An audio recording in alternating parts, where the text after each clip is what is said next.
Je n'ai qu'un désir, feu du fondeur. Je n'ai qu'un désir, feu du fondeur. Je n'ai qu'un désir, feu du fondeur. Je n'ai qu'un désir. Seigneur, nous te rendons la gloire, nous te rendons l'honneur. Merci pour cette journée que tu as faite. Merci pour ces moments que tu avais prédestinés dans ta préscience. Merci pour ce dimanche de plus en ta compagnie. Merci pour ce dimanche de plus en ta présence. Merci pour la sanctification de ton grand nom. Seigneur, donne la force à ceux qui n'ont pas la force. Donne du courage à ceux qui n'ont pas du courage. Donne de l'autorité à ceux qui n'ont pas d'autorité. Donne de la bienveillance à ceux qui manquent de la bienveillance. Pour ton service, pour ton œuvre. Parce qu'il faut du sérieux pour effectuer ton œuvre. Il faut du sérieux aussi pour recevoir ton œuvre. Donne du sérieux à ceux qui jouent avec leur vie. Et donne de la clarification à toutes les personnes qui en ont besoin, toutes les personnes qui voient les choses à moitié, qui voient les choses de façon peu claire. Et redonne surtout l'intimité à ceux qui en ont besoin. L'intimité qui vient de toi, l'intimité qui vient du Créateur, l'intimité qui vient du Père Céleste. Que ton nom soit élevé, que ton nom soit béni pour ces moments que nous passons ensemble dans ta présence. Dans le nom de Jésus-Christ, nous avons prié. Amen. Amen, amen, amen, amen. Bonjour à tous, bonjour à toutes. Bonjour. Il faut du sérieux pour effectuer l'œuvre du Seigneur. Il faut du sérieux pour recevoir du Seigneur ce qu'il nous donne, ce qu'il nous donne gracieusement. Il faut du sérieux pour être trouvé fidèle dans les gestes, les actes que nous faisons au quotidien. Nous allons prier pour que notre attitude soit toujours l'attitude adéquate que nous devons avoir devant Dieu. Alors que le Seigneur nous envoie sa parole pour nous guider, sa parole pour nous consoler, pour nous conseiller, nous allons prier pour avoir toujours l'attitude adéquate, la bonne attitude, l'attitude parfaite devant Dieu. Parce que le Seigneur nous a appelés à la perfection. Oui, soyez parfaits comme votre Père est parfait. Ça veut dire que lorsque une chose est faite, la chose ne doit pas être faite avec négligence. La chose doit être faite avec, on doit regarder le point, le petit point qui semble ne pas être bon. On doit savoir. On ne doit pas dire à quelqu'un, à autrui, c'est bon, quand la chose n'est pas bonne. Non, on doit regarder le petit point, le tout petit élément de détail qui ne semble pas bon. Et même s'il s'agit d'un acte répétitif ou répété, c'est-à-dire que la chose qui est faite aujourd'hui, c'est la même chose, ça ressemble à la chose qui a été faite hier, ça ressemble à la chose qui a été faite la semaine dernière. Il faut y mettre autant d'applications. Ce n'est pas à la personne qui a demandé de faire la chose de venir constater que la chose a été mal faite. Non, c'est à toi qui gères la chose, de faire la chose, d'effectuer la tâche avec vigueur. Nous allons prier pour avoir toujours la bonne attitude devant Dieu. Nous allons prier pour avoir toujours, parce que ces choses-là, ces petits éléments de détail, même s'il s'agit d'une toute petite chose, Dieu a dit, celui qui a été trouvé fidèle en de petites choses, à celui qui a été trouvé fidèle en de petites choses, on lui donnera de plus grandes. À celui qui a été trouvé fidèle dans les choses qui ne sont pas à lui, on lui donnera les siennes. Nous allons prier pour avoir toujours la bonne attitude de cœur. Seigneur, je te prie pour que mon attention soit toujours focalisée sur les tâches qui me sont confiées. Je te prie pour que je n'ai aucune forme de négligence lorsqu'on me confie une activité, lorsqu'on me confie une action, quelle que soit la sphère dans laquelle cette action m'est confiée. Je te prie pour que je sois toujours aussi efficace. Je te prie pour que je sois toujours aussi sérieux dans ce que je fais. Je te prie pour que je sois toujours, pour qu'on me fasse confiance. Parce que ce qui fait en sorte qu'autrui vienne te dire cette chose a été mal faite, pourtant tu as déjà fait cette chose. C'est parce que tu ne t'es pas donné à fond, c'est parce que tu n'as pas donné d'efficacité, c'est parce que tu t'es dit potentiellement, peut-être j'ai autre chose à faire, j'ai ceci à faire. Le fait que tu aies autre chose à faire ne signifie pas que tu ne doives pas t'appliquer, même dans toutes les choses que tu as à faire. Tu peux t'appliquer dans toutes les choses que tu as à faire et c'est tout à fait normal. Imagine-toi comment Dieu a beaucoup de choses à faire, mais il s'applique dans toutes les choses qu'il a à faire. Mais lorsqu'on te dit tel il est, tel nous sommes dans ce monde, toi tu te dis juste c'est un slogan de la Bible. Ce n'est pas un slogan de la Bible, c'est la réalité du chrétien. C'est la réalité du chrétien, l'efficacité dans les œuvres, l'efficacité dans le travail. C'est la réalité du chrétien.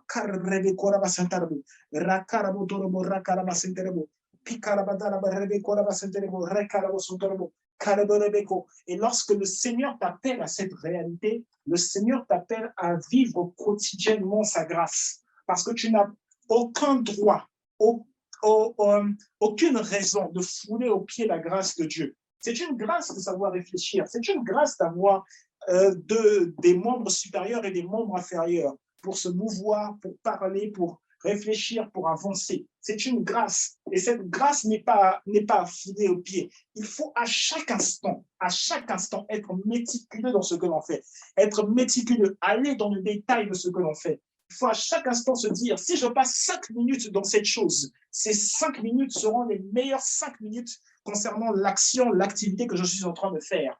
Il faut à chaque fois se dire, ces 5 minutes ne seront pas quelque chose de perdu. Ces 5 minutes ne seront pas quelque chose de gâché. Alors, mon attention doit être focalisée sur quelque chose. Quand tu sais que tu dois faire en sorte qu'il y ait une chose droite, ne la garde pas penchée à vue d'œil, ne la garde pas penchée à vue d'œil, mais garde la chose droite, garde-la fixe. Garde-la fixe. Parce que le Seigneur te donne une responsabilité. La responsabilité est dans tout ce que tu as dans tes mains.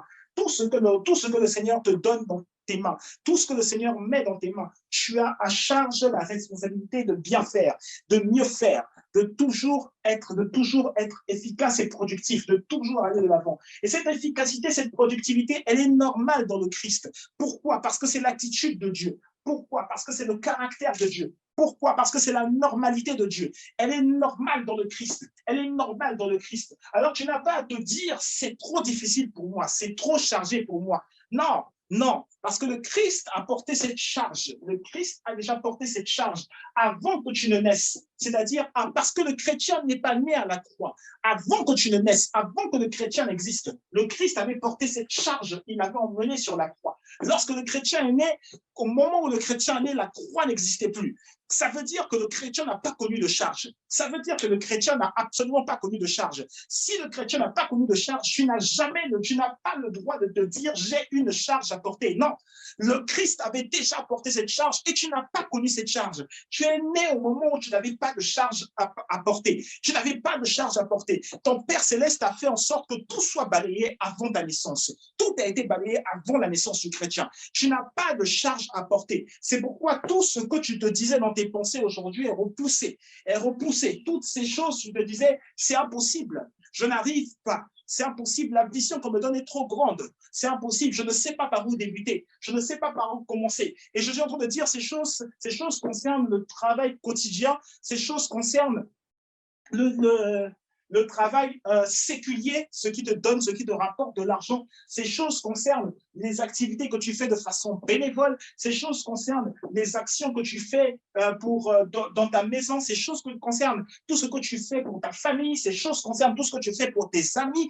La perfection divine est ton partage. La perfection divine est ton partage. Pourquoi? Parce que tu n'as pas connu les charges. Tu n'as pas connu les charges. La charge a été portée par le Christ. Je te le dis encore, la charge a été portée par le Christ. Même lorsqu'à un moment tu te dis, le loyer c'est une charge, le truc c'est une charge, ça c'est une charge, les impôts c'est une charge.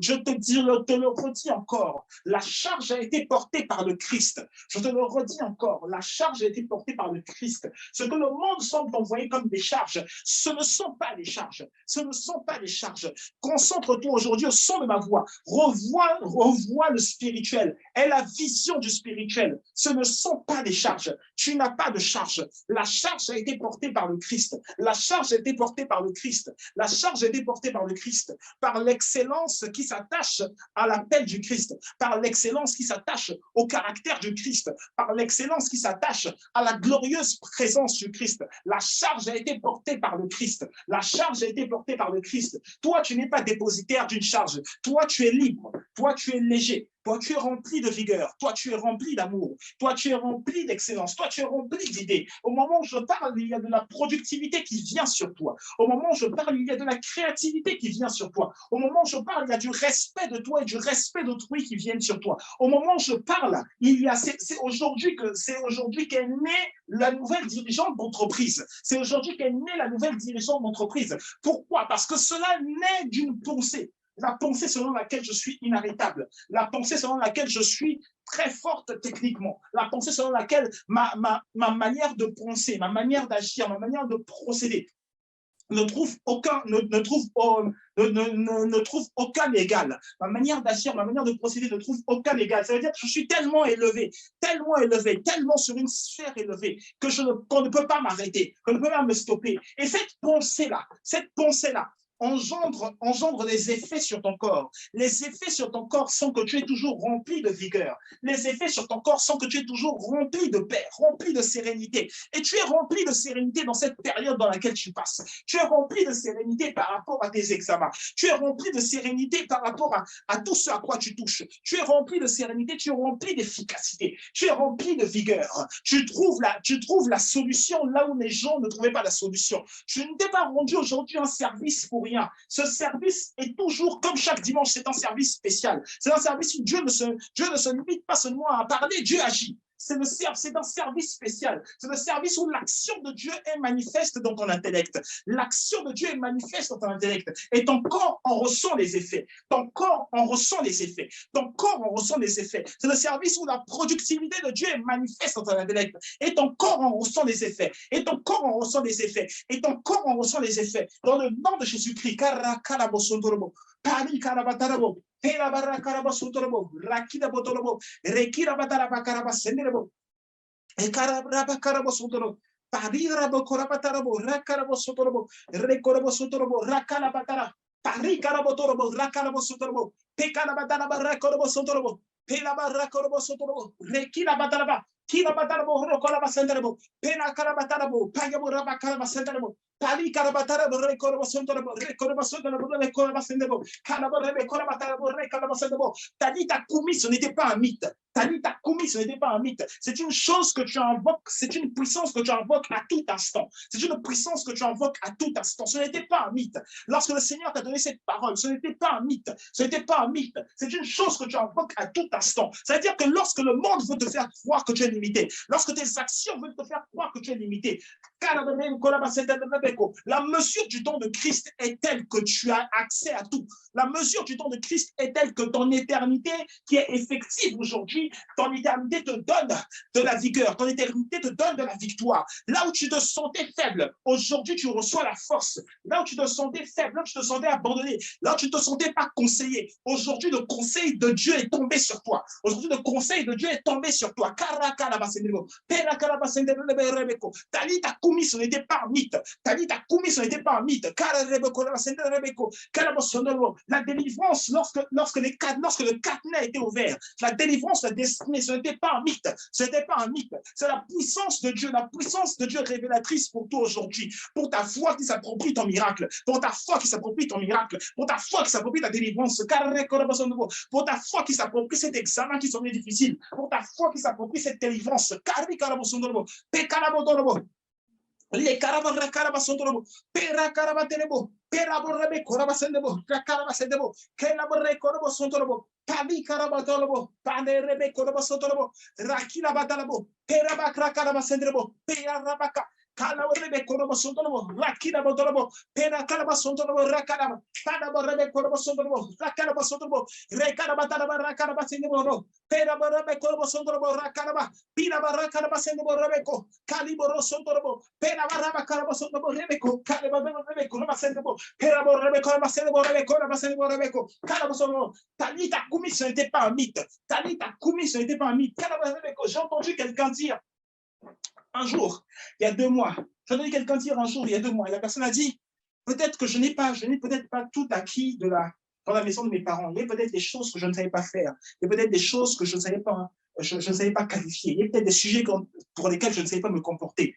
Mais quand je suis allé à l'école, je suis allé dans cette sphère, j'ai vu qu'il y avait d'autres personnes qui savaient faire ces choses-là à la perfection, ces choses dont je n'avais jamais entendu parler. Quand je me suis retrouvé dans ces personnes-là, j'ai vu, mais on dirait que ces personnes sont plus stables dans ce domaine. On dirait que ces personnes s'habillent mieux. On dirait que ces personnes ont une plus grande crainte de Dieu. On dirait que ces personnes parlent mieux. On dirait que ces personnes sentent mieux dans leur corps. On dirait que ces personnes ont une bonne odeur. Et je me suis approché de ces personnes et je leur ai dit, mais comment tu arrives à faire ça? Comment tu arrives à faire ceci? Comment tu arrives à faire cela? Comment tu fais pour emmener tous les jours de la nourriture au travail? Comment tu fais? Comment est-ce que tu t'organises pour que lorsque tu sortes de chez toi le dimanche, que tout soit rangé, que tout soit prêt? À quel moment tu te réveilles? Comment tu fais? Comment tu fais ton planning? J'ai entendu quelqu'un dire, mais en fait, même si mes parents ne m'avaient pas appris ces choses, j'ai compris que dans les sphères où Dieu m'envoyait, il y avait toujours des personnes que je pouvais prendre comme étant un mentor, un modèle, dans un domaine spécifique. Il y avait toujours des gens sur qui je pouvais prendre exemple. Pourquoi aujourd'hui tu te dirais, moi je suis limité dans ce domaine et je suis limité dans ce domaine parce que j'ai toujours été comme ça? Pourquoi aujourd'hui tu te dirais, j'ai toujours été comme ça? Non! Si tu as toujours été comme ça, c'est parce que tu te dis que tu vis une vie qui est relative à l'enseignement que tu as reçu en dehors de la chrétienté. C'est-à-dire que tu te dis que tu vis une vie qui ne peut pas changer, parce qu'elle est caractéristique de l'enseignement que tu as reçu en dehors de la chrétienté. Mais lorsque tu te focalises sur la chrétienté, tu te rends compte qu'il est écrit dans la Bible, dans l'Épître aux Hébreux, que nous sommes entourés par une grande nuée de témoins, une plus grande nuée de témoins. Et tu te rends compte qu'il y a toujours des témoins, il y a toujours quelqu'un qui est là pour t'aider à t'élever, pour t'aider à aller plus loin, pour t'aider à aller toujours plus loin. Même lorsque, au départ, quand ça te semble difficile, c'est parce que tu te dis, mais oh là là, je suis limité à ce qui ne concernait pas la chrétienté. Je suis limité à quelque chose qui me semblait beaucoup plus bas.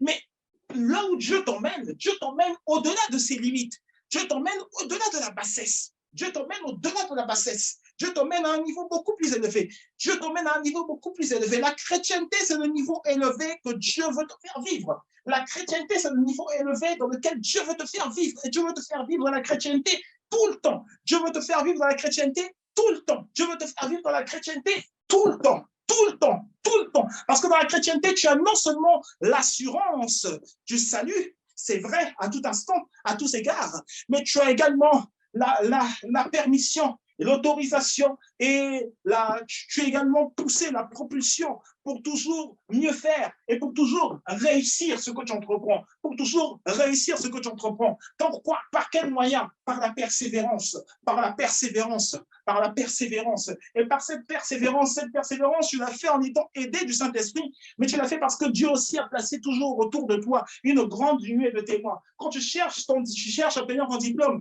tu as autour de toi des gens qui ont obtenu leur diplôme. Quand tu cherches à obtenir le travail, tu as autour de toi des gens qui ont obtenu leur travail. Quand tu cherches à être excellent, tu as autour de toi des gens qui ont été excellents. Quand tu cherches à être efficace et productif, tu as autour de toi des gens qui ont été efficaces et productifs. Quand tu cherches à grandir, tu as autour de toi des gens qui ont grandi, des gens qui ont grandi dans la foi. Pari karabotorobo, le karabasondorobo, rakarabasondorobo, rekorabataraba, rakarabataraba, le karabarabe korabasatarabo. Pari karabotorobo, rakarabaseteria, repe korabaseterebo, pari korabasondorobo, rebe korabaseterebo, rebe korabaseterebo, rebeko. Et alors que nous prions, tu pries pour ta tête. Tu pries pour ta tête, tu pries pour ta réflexion, tu pries pour ta tête, tu pries pour ton cerveau, tu pries pour ta réflexion. Tu dis, dans le nom de Jésus-Christ, je déclare et je décrète que ma réflexion est améliorée. Dans le nom de Jésus-Christ, je déclare et je décrète que mes fonctions vitales sont améliorées. Dans le nom de Jésus-Christ, je déclare et je décrète que non seulement je réfléchis bien, mais ensuite je ne loupe pas le moindre détail. Non seulement je réfléchis bien, mais je ne loupe pas le moindre détail. Non seulement je réfléchis bien, mais je ne loupe pas le moindre détail. Ça veut dire que je ne laisserai au diable aucune raison de m'insulter. Je ne laisserai au diable aucune raison de me faire croire que je ne suis pas assez fort, que je ne suis pas assez fin, que je ne suis pas assez attentif. Je ne laisserai au diable aucune raison de m'avoir. Je ne laisserai au diable aucune raison de m'envoûter. Tu pries pour ta tête. Tu dis, je commande maintenant. L'intelligence divine, elle est plus grande. Elle est plus grande. J'en suis encore plus conscient. Je commande maintenant. L'intelligence divine, elle est plus grande. J'en suis encore plus conscient. Je commande maintenant. La réflexion de Dieu, elle est plus grande. J'en suis encore plus conscient. Je commande maintenant que les choix de Dieu, ils sont plus forts, ils sont plus prononcés, ils sont plus réels en moi. Je commande maintenant que la vie divine, elle est beaucoup plus réelle en moi. Je commande maintenant, dans le nom de Jésus-Christ, que la santé divine, elle est plus réelle en moi. La santé dans mon intelligence, la santé dans mon intelligence, la santé dans ma réflexion. Je commande maintenant. Je ne suis pas esclave, je n'aurai pas de perte de mémoire, je n'aurai pas d'oubli, je n'aurai pas d'oubli, je serai dédié à mon œuvre, je serai dédié à l'œuvre que Dieu m'a donnée. Ça veut dire que lorsqu'on me donne un exercice à l'école, je vais l'effectuer pleinement et je vais la réussir. C'est-à-dire, lorsqu'on me donne un travail à faire, lorsqu'on me dit, fais cette tâche, je vais l'effectuer pleinement et je serai attentif sur les détails. Je n'attendrai pas, je répète encore, et c'est ce que je dis dans la prière, je n'attendrai pas que la personne qui m'a donné cette tâche vienne me dire, cela c'était mal fait à cause de ça. Surtout si c'est une tâche que tu fais depuis longtemps. Tu n'attendras pas cela. Tu n'attendras pas cela. Même si tu y consacres 5 minutes, ce sera les plus grandes 5 minutes de ta vie. Ce seront les plus grandes 5 minutes de ta vie. Parce que ce sera les meilleures 5 minutes que quelqu'un pouvait prodiguer attaché à cette tâche. La kila barabaka, rebe kora basendere rebeko, parebo rebe kora basendere bo, rakala batara, rekora batara barakala basendere bo, pari barabaka basendere bo, parebo rebe kora basendere bo, parebe rebaka basendere bo, pera barakala basendere bo, pera barakala basendere bo, pera borre kora basendere bo, rakila botoro bo, rekala basendere bo, rekala batara, pera borre kora basendere bo, pera borre kora basendere bo, pari borre kora basendere bo rabaka, likala batara borre kora basendere bo, rabaka basendere bo. Pera borrebe korabasende rabarebe korabasende borrabeko kala bosondo borraba karabasende bo pera borre korabasondo bo pera borraba karabasende borraka li karabata borraba karabasende bo pera borrebe korabasende borraka pani korabasondo borraka pera baraba borrebe korabasende borrebeko kala bosondo borrebe korabasende bo pera borrebe korabasende borrebeko. Avec mon intelligence, ma réussite est réanimée. Avec mon intelligence, ma réussite est réanimée. Avec mon intelligence, mon succès est réanimé. Avec mon intelligence, mon succès est réanimé. Au nom de Jésus-Christ, au nom de Jésus-Christ, les résultats se voient. Les résultats se voient. Je prospère à tous égards. Les résultats se voient. Je prospère à tous égards. Je réussis ce que je fais. Au nom de Jésus-Christ. Au nom de Jésus-Christ.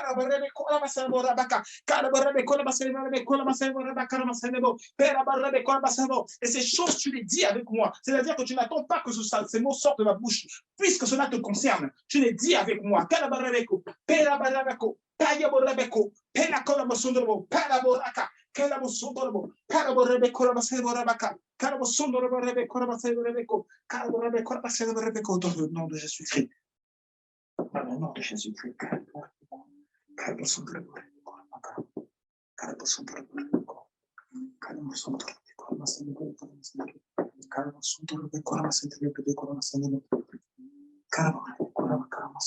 aujourd'hui, ça va être ce service spécial. On va passer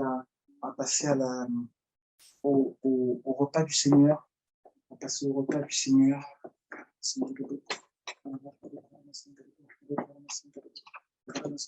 Et on va apporter une des preuves de l'enseignement que nous avions fait disposer il y a quelque temps. On va passer au repas du Seigneur.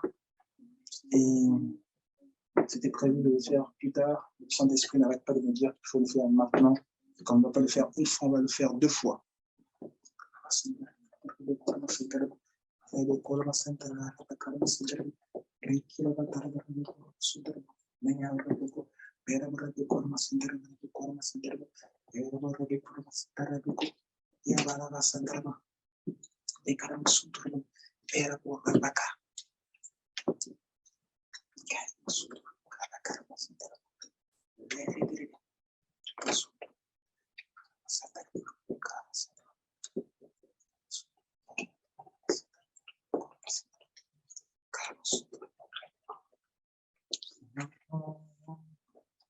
Esprit de Dieu,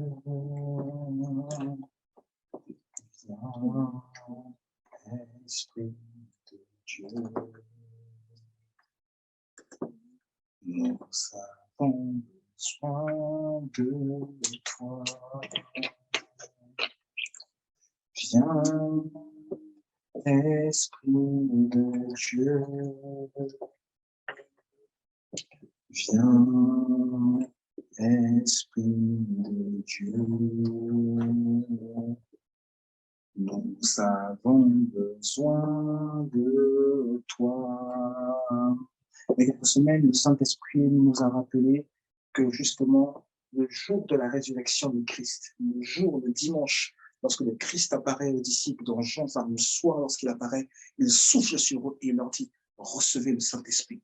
Ça veut dire que lorsque nous commémorons la résurrection du Christ, nous commémorons également le fait que ce jour-là, le Jésus-Christ est venu, il est apparu aux disciples et il a soufflé sur eux. Il leur a dit, recevez l'Esprit de Dieu. Nous commémorons également le fait que le Christ, en étant ressuscité, nous a donné un nouvel accès. Un accès à la personne réparatrice des brèches qu'il y avait dans notre cœur, la personne réparatrice des défaillances qu'il y avait dans notre corps, la personne réparatrice du manque d'assistance, de la fragilité qu'il y avait dans notre corps et dans notre cœur, le Saint-Esprit. C'est-à-dire que lorsque nous partageons là maintenant le corps du Christ, nous sommes en train de glorifier la personne de Jésus au travers de son esprit qui habite en nous. Nous sommes en train de déclarer maintenant par le Saint-Esprit qui habite en nous. Notre corps est rendu solide. Notre corps est rendu solide. Ça veut dire que notre esprit à nous est rendu plus focalisé dans les tâches que nous faisons. Notre esprit à nous est rendu plus fixe. Il a le regard plus fixe, la pensée plus fixe sur les tâches que nous faisons. Et nous sommes rendus parfaits dans ce dans quoi nous nous engageons. Ça veut dire que nous mettons de côté l'oubli, nous mettons de côté la crainte, nous mettons de côté la peur. Et nous nous sommes fiés à l'Esprit de Dieu, l'Esprit divin, dans le nom de Jésus-Christ. Prenons ensemble le corps du Christ.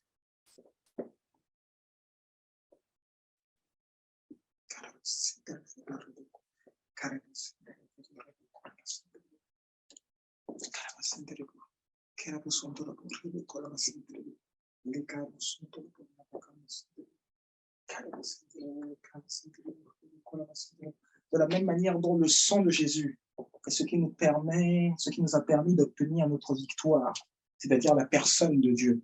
De la même manière que le sang rend témoignage, l'eau aussi rend témoignage, que le jour de la création, au moment de la création, l'Esprit de Dieu se mouvait au-dessus des eaux. L'Esprit de Dieu se mouvait au-dessus de lui-même. L'Esprit de Dieu se mouvait au-dessus de ce qui le représentait lui. L'Esprit de Dieu se mouvait au-dessus de sa personne. L'Esprit de Dieu se mouvait donc au-dessus de la personne du Christ. Parce que le sang de Jésus représente la personne de Dieu. L'Esprit de Dieu se mouvait donc au-dessus de ce qui représente Dieu lui-même. Ça veut dire que le sang du Christ est notre témoignage aujourd'hui. Ce qui semble figurer dans votre verre comme ayant un aspect incolore, comme ayant un aspect inodore, aujourd'hui, c'est la personne de Dieu. C'est la personne de Dieu qui vous envahit. C'est la personne de Dieu qui vous rend plus intelligent. C'est la personne de Dieu qui vous rend plus focalisé. La personne de Dieu qui vous rend encore plus dédié, qui ne vous fait manquer aucune des tâches qui vous est donnée, aucun des exercices qui vous est donné. C'est la personne de Dieu qui vous rend appliqué dans tout ce que vous faites. C'est la personne de Dieu qui vous rend excellente dans tout ce dans quoi vous êtes engagé. Dans le nom de Jésus-Christ, dans le nom de Jésus-Christ, prenons ensemble le sang du Christ, la personne de Dieu.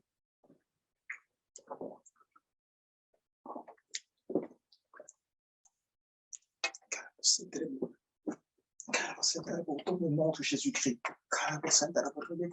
dans le nom de Jésus-Christ, diffusion de l'Esprit de Dieu, diffusion de la fréquence de Dieu, diffusion de la fréquence de Dieu, dans le nom de Jésus-Christ, à l'intérieur du corps, à l'intérieur des cœurs, diffusion de la fréquence divine, la fréquence céleste, la fréquence de Dieu, la fréquence du rachat, diffusion de la fréquence de Dieu, la fréquence de Dieu, la fréquence d'accès à Dieu, la fréquence de manifestation de Dieu, diffusion de la fréquence de manifestation de Dieu, diffusion de la fréquence de l'autorité de Dieu, dans le nom de Jésus-Christ, dans le nom de Jésus-Christ. En cette journée, diffusion de la fréquence de Dieu, diffusion de l'audace de Dieu, diffusion de l'autorité de Dieu, dans le nom de Jésus-Christ. Diffusion du courage de Dieu. La chrétienté n'est pas un slogan, c'est la vie du Christ manifestée en nous. Le Christ nous a donné sa vie. Par son esprit, le Christ nous a donné sa vie. Par son esprit, nous sommes dans le Christ. Par son esprit, nous sommes représentés dans le Christ. Dans le nom de Jésus-Christ, diffusion de la fréquence de Dieu. Diffusion de la fréquence divine. Diffusion de la fréquence de Dieu. Dans le nom de Jésus-Christ. Lève ta main droite avec moi et dis avec moi, Seigneur, me voici devant toi. Je veux t'écouter. Je veux t'expérimenter. Je veux te vivre. Je crois en la puissance de ta parole. Je crois que tu es là pour me transformer. Je crois que tu es là pour me propulser. Et je sais que je vais ressentir ton amour. Et ma vie ne sera plus jamais la même. Dans le nom de Jésus-Christ. Amen. Amen. Amen. Avant la fin de ce service, il y a quelqu'un qui va entendre parler de disparition, de douleur au niveau d'une jambe. Quelqu'un qui va en entendre parler. Au nom de Jésus. Prends ta Bible et fais encore cette autre prière avec moi. Prends ta Bible, lève-la avec moi et fais cette autre prière avec moi. Prends ta Bible et fais cette autre prière avec moi. Prends ta Bible, prends ta Bible, prends ta Bible, prends ta Bible, prends ta Bible, prends ta Bible, prends ta Bible, prends ta Bible, prends ta Bible, prends ta Bible. Si tu n'as pas ta Bible, vraiment. Voilà. Prends ta Bible et fais cette autre prière avec moi. Fais cette prière avec moi, dis avec moi, Seigneur, voici ma Bible. Je suis ce qu'elle dit que je suis. J'ai ce qu'elle dit que j'ai. Et je peux faire ce qu'elle dit que je peux faire. Aujourd'hui, je suis transformé selon la parole de Dieu. Je confesse avec audace. Ma pensée est ouverte. Mon intelligence est éclairée. Et je ne serai plus jamais le même. Dans le nom de Jésus-Christ. Amen. Amen, amen, amen, amen. Gloire à Jésus. Acclame pour le Seigneur, acclame pour ta vie, acclame pour le Seigneur. Acclame pour le Seigneur, acclame pour le Seigneur. Acclame pour ta vie, acclame pour ta vie. Très bien. Gloire à Jésus. Où commence la chrétienté? Où commence la chrétienté? Premier dimanche du mois. Bienvenue à vous ce premier dimanche du mois de mai. Bienvenue à vous. Bonne fête du 1er mai. Pour ceux qui fêtent le 1er mai. Il y en a qui fêtent le 1er mai, donc qui en profitent certainement pour aller voir la famille, aller voir X, aller voir Y, etc. Nous sommes venus voir notre première famille, c'est la famille céleste. Nous sommes venus voir la famille céleste, notre Père céleste de qui nous tirons notre ADN, de qui nous tirons notre origine. Voilà, bonne fête des travailleurs, bonne fête des salariés, bonne fête au premier travailleur qui soit Dieu, mon Père, celui qui travaille toujours, tout le temps. Bonne fête à toi, papa. Bonne fête à tous. Voilà. Où commence la chrétienté? Premier dimanche du mois de mai, première fois où nous parlons de ça. Où commence la chrétienté? Première partie, part one. Donc, par cet enseignement, nous allons entrer dans un cycle dans lequel nous allons remettre en question différentes choses. On va remettre en cause même différentes choses. On va remettre en question des valeurs qui sont diffusées par l'Occident chrétien. On va remettre en question des héritages qui ont été reçus par plusieurs courants de pensée, par plusieurs courants religieux, pour être plus particulier, plusieurs courants religieux, des héritages qui sont reçus de la part de ce qu'on appelle l'église mère, de la part de ce qu'on église comme s'il y avait des églises filles, comme en informatique, version mère, version fille. Donc, il y a ces courants de pensée que nous allons remettre, peut-être potentiellement en question. Après, nous allons parler de certainement la confrontation judéo-chrétienne, parce qu'il y a une association qui a été faite dans l'histoire, judaïsme, chrétienté. Voilà. Bon, comment ne pas aussi faire une association comme ça, alors que dans la Bible de Dieu que l'on prie, c'est un Dieu juif. Il est même écrit dans la Bible, le salut vient des Juifs. Ah, mais salut vient des Juifs. Comment on s'en sort? Que viennent faire des populations qui ne sont pas juives alors que le salut vient des Juifs? Pourquoi pourquoi est-ce que le pasteur n'est pas juif? Ah, pourquoi est-ce qu'on prie ensemble? Moi, je ne suis même pas juif. Pourquoi est-ce qu'on est là? On va remettre tout ça en question, on va réfléchir ensemble à ce qui est différentes choses. Si vous vous amusez, puisqu'on est sur l'ère informatique, accent grave, puisqu'on est sur l'ère des médias, l'ère de la communication, si vous vous amusez à aller sur Internet, à taper histoire du christianisme, par exemple sur Google, sur Wikipédia, comme moi je l'avais fait il y a des années avant, au moins lorsque je faisais mes cours de théologie, je tapais histoire du christianisme, j'allais voir sur Google, sur Wikipédia, ce qui était raconté. Quand je l'ai fait dans mes cours de théologie, on parlait justement de l'histoire de l'Église. Eh bien, par exemple, sur Wikipédia, vous allez vous rendre compte que l'une des premières phrases, si ce n'est pas la première phrase qui concerne l'histoire du christianisme, c'est qu'on dit que c'est quelque chose qui commence à partir des années 30. Voilà, donc au premier siècle, hein, le premier siècle, et surtout l'an premier, puisque à partir des années 30, donc premier siècle, hein, de l'an 0 à l'an 99 et quelques, voilà. Ça commence au premier siècle, à partir des années 30, après la crucifixion de Jésus. C'est ce que dit Wikipédia. C'est une pensée qui est justement réputée et poussée, mis en avant par voilà, différents courants religieux. Que voilà, la chrétienté, elle est née après la crucifixion du Christ, après que le Christ ait été crucifié. Cela va sembler logique, puisque on dit dans Jean 12, allez, dans Jean chapitre 12, verset 24. Jean chapitre 12, verset 24. Jean chapitre 12, verset 24.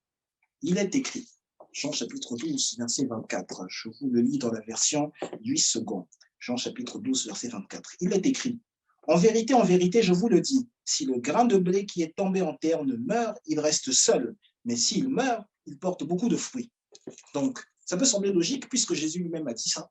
Il a dit qu'il faut que le grain de blé qui tombe à terre, il faut qu'il meure. Parce que s'il ne meurt pas, il va demeurer seul. S'il ne meurt pas, il va demeurer seul. Mais s'il meurt, par contre, il va porter beaucoup de fruits. Et c'est vrai du fruit qui va demeurer. Donc, voilà. Les pères de l'Occident chrétien, on va le dire comme ça, les pères de l'Occident chrétien ont donc véhiculé cette image-là, la chrétienté s'était développée à partir de la crucifixion de Jésus, donc à partir de la mort de Jésus, en s'appuyant justement sur ce type de texte qui dit, mais en fait, Jésus lui-même, il a besoin de mourir, parce que si Jésus ne mourait pas, il allait rester seul. Vous allez trouver même beaucoup d'articles sur qui sont même certifiés par différentes églises, différentes écoles de théologie. Pour ceux qui ne voient même pas pourquoi je parle de théologie, c'est parce que la Bible, comme vous disiez, c'est écrit par des théologiens. Donc oui, c'est pas écrit par des juifs, c'est écrit par des théologiens. Justement, la plupart des théologiens n'étaient pas forcément juifs. Donc voilà, c'est là d'où vient le grabuge. Pourquoi on se dit, mais pourquoi ils prennent des textes des juifs, ils s'écrivent, ils font des choses comme ça, mais eux-mêmes, ils ne sont pas juifs. Là d'où vient un peu la déconnexion. Un jour, quelqu'un m'avait même dit, je me rappelle il y a des années au travail, il m'a dit, mais chez vous, les chrétiens, vos prophètes, vos pasteurs et tout ça, ils ne disent pas tous la même chose. Il y a des gens qui font ceci, il y a des gens qui font cela. J'ai dit, oui, certainement. C'est pareil aussi chez les imams, c'est pareil à d'autres endroits. Personne ne dit forcément tous la même chose. Donc voilà. Et il m'a dit, oui. Il m'a dit, mais chez les catholiques, on dit tous la même chose. J'ai dit, ah, potentiellement, je ne sais pas, je ne suis pas catholique. On m'a dit, c'est à voir. Si c'est ta pensée, tant mieux. Quoi qu'il en soit, revenons à nos mots et temps. J'ai fait une erreur de français, mais c'est fait exprès parce que pour être politiquement correct. Donc, cela nous semble normal qu'on parle de chrétienté après la crucifixion de Jésus. Ça nous semble normal parce que le fruit doit être porté ou doit demeurer après la mort. Mais en fait, lorsqu'on analyse de plus près ce qui concerne ce qui se passe autour de la mort de Jésus, on se rend compte que lorsque Jésus était mort, il y a eu désolation, il y a eu tristesse du côté de ses disciples. Lorsque Jésus est mort, il y a eu désolation et tristesse du côté de ses disciples. Et même, tout autour encore, il y a eu débat auprès des Juifs. Parmi les Juifs, il y a eu débat. Les Juifs ne savaient pas, nombreux de ces Juifs ne savaient pas véritablement comment se positionner, comment se comporter face à la mort de Jésus. Nous avons lu des textes d'ailleurs qui en parlent. Comment est-ce que lorsque Jésus ressuscite, il marche avec des Juifs qui sont en train de discuter, qui disent, mais voilà, il y a eu telle chose qui s'est passée en Israël, je n'ai pas au courant, quelqu'un qui était un grand prophète, il est mort, etc., etc. Donc, il y a eu débat face à la mort de Jésus, au point où l'apôtre Paul va écrire ceci à l'église de Thessalonique. 1 Thessaloniciens, chapitre 2, versets 14 à 16. On va lire ensemble. Donc, il est écrit, ce passage qui vous est inscrit à l'écran. Nous lisons la version 8 secondes. En Thessaloniciens, chapitre 2. Nous lisons du verset 14 au verset 16. Il est écrit: Car vous, frères, vous êtes devenus les initiateurs des églises de Dieu qui sont dans Jésus-Christ dans la Judée, parce que vous aussi, vous avez souffert de la part de vos propres compatriotes les mêmes maux qu'elles ont souffert de la part des Juifs. Verset 15. Ce sont ces Juifs qui ont fait mourir le Seigneur Jésus et les prophètes, qui nous ont persécutés, qui ne plaisent point à Dieu et qui sont ennemis de tous les hommes. Waouh, ces Juifs, ils nous ont persécutés. Ça, c'est un texte de l'apôtre Paul qui dit que nous, les apôtres, ils nous ont persécutés. Nous, les envoyés du Seigneur, c'est ce que veut dire apôtre, ils nous ont persécutés. Nous, ceux qui suivons Jésus-Christ, ils nous ont persécutés. Ils ne plaisent point à Dieu. Ces mêmes Juifs ne plaisent point à Dieu. Ils sont ennemis de tous les hommes. Verset 16. Nous empêchons de parler aux païens pour qu'ils soient sauvés, en sorte qu'ils ne cessent de mettre le comble à leur péché, en sorte qu'ils ne cessent de mettre le comble à leur péché. Mais la colère de Dieu a fini par les atteindre. Bon, on ne va pas parler de la colère de Dieu, ce n'est pas le sujet. La colère de Dieu a fini par les atteindre, c'est pour dimanche prochain. Donc, on se rend compte en lisant, du moins au moins le verset 15, que les apôtres se disaient qu'ils devaient parler aux païens. Ils étaient investis d'une mission qui devait les pousser à aller s'adresser aux païens, à aller parler aux païens. Cela me surprend que les apôtres doivent parler aux païens et que les apôtres incriminent les Juifs de tant d'actes qui sont mauvais, malsains devant Dieu. Ils disent carrément qu'ils ne plaisent pas à Dieu et qu'ils sont ennemis de tous les hommes. Cela m'étonne, puisque dans Matthieu chapitre 15, verset 24, Jésus s'exprime ainsi. Matthieu chapitre 15, verset 24. Voici comment Jésus s'exprime. Matthieu chapitre 15, nous allons lire le verset 24. Il est dit dans la version 8 secondes. Matthieu chapitre 15, verset 24. Il répondit: Je n'ai été envoyé qu'aux brebis perdues de la maison d'Israël. Il répondit: Je n'ai été envoyé qu'aux brebis perdues de la maison d'Israël. Ça veut dire que Jésus n'avait été envoyé qu'aux Juifs. Ah, ça veut dire que Jésus n'était envoyé qu'aux Juifs. C'est ce que Jésus disait. Et pourtant, Jésus, qui était envoyé d'abord aux Juifs, ce même Jésus s'est retrouvé à avoir été poussé à la mort par les Juifs. C'est ce que nous dit l'apôtre Paul. Ce sont ces Juifs qui nous persécutent, ce sont ces Juifs qui ont fait mourir le Seigneur Jésus. Et en plus de cela, que font les Juifs? Ces Juifs ont rejeté l'enseignement de Jésus quand Jésus était là, et ils rejettent l'enseignement de ceux qui ressemblent à Jésus, les apôtres qui ressemblaient à Jésus, tous ceux qui sont sortis de Jésus, tous ceux qui sont sortis du Christ. Les Juifs rejetaient cet enseignement-là. Les Juifs rejetaient cet enseignement de Jésus à son époque. Les Juifs rejetaient l'enseignement post-Jésus, après l'époque de Jésus, parce que c'était un enseignement qui était à contre-courant, qui allait à contresens de leur pensée, qui allait à contresens de la pensée ou des pensées qui étaient des pensées véhiculées par les Juifs, les pensées juives. Donc, ça veut dire que la pensée juive est opposée à la pensée de Jésus, elle est opposée aussi à la pensée qui vient après Jésus, mais qui prend sa nature de Jésus, qui prend sa nature du Christ. Donc, cela signifie que la pensée juive est opposée à la pensée chrétienne. Donc, ça veut dire que la pensée judéo-chrétienne, selon laquelle le chrétien devait vivre, devrait vivre, c'est-à-dire fonctionner avec le juif, agir avec le juif, c'est la pensée selon laquelle le chrétien devrait se calquer sur le juif pour marcher, c'est une pensée qui est fausse, qui est entièrement fausse. C'est le départ. Donc, en Europe, on retrouve beaucoup de judéo-chrétiens. On en retrouve énormément. Quand on fait des écoles de théologie, souvent en Europe, les mêmes qui écrivent la Bible, souvent ce sont des judéo-chrétiens. Ce sont des personnes qui vont se définir justement en mettant l'emphase sur la célébration des fêtes juives. On met l'emphase sur la célébration des fêtes juives. Quand on lit Actes des Apôtres, qu'on voit lorsque les disciples sont dans la chambre haute et que le Saint-Esprit descend sur eux, la chambre haute, cela arrive le jour de la Pentecôte juive. Et quand cela arrive le jour de la Pentecôte juive, la pensée judéo-chrétienne a été que, mais en fait, le jour de la Pentecôte juive doit aussi correspondre au jour de la Pentecôte chrétienne. Alors qu'en fait, il n'existe pas de Pentecôte chrétienne. Dans la Bible, ce n'est pas mentionné. Donc, en Europe, il va y avoir énormément de judéo-chrétiens qui vont diffuser des idées, qui vont diffuser, véhiculer tout un tas de choses. Mais ce tas de choses qu'ils vont véhiculer va souvent être, soit ils s'appuient sur un seul passage de la Bible, ils le laissent de toute l'histoire, toute la suite de la Bible, soit ils ne s'appuient simplement sur aucun passage de la Bible pour inventer quelque chose comme la Pentecôte chrétienne. Donc, il y a énormément de judéo-chrétiens qui se définissent, par exemple, sur la célébration de fêtes juives. C'est par exemple, on va trouver cela par exemple dans des églises évangéliques. Je le rappelle, nous ne sommes absolument pas évangéliques, nous sommes chrétiens, nous sommes même d'ailleurs prophétiques, nous sommes chrétiens.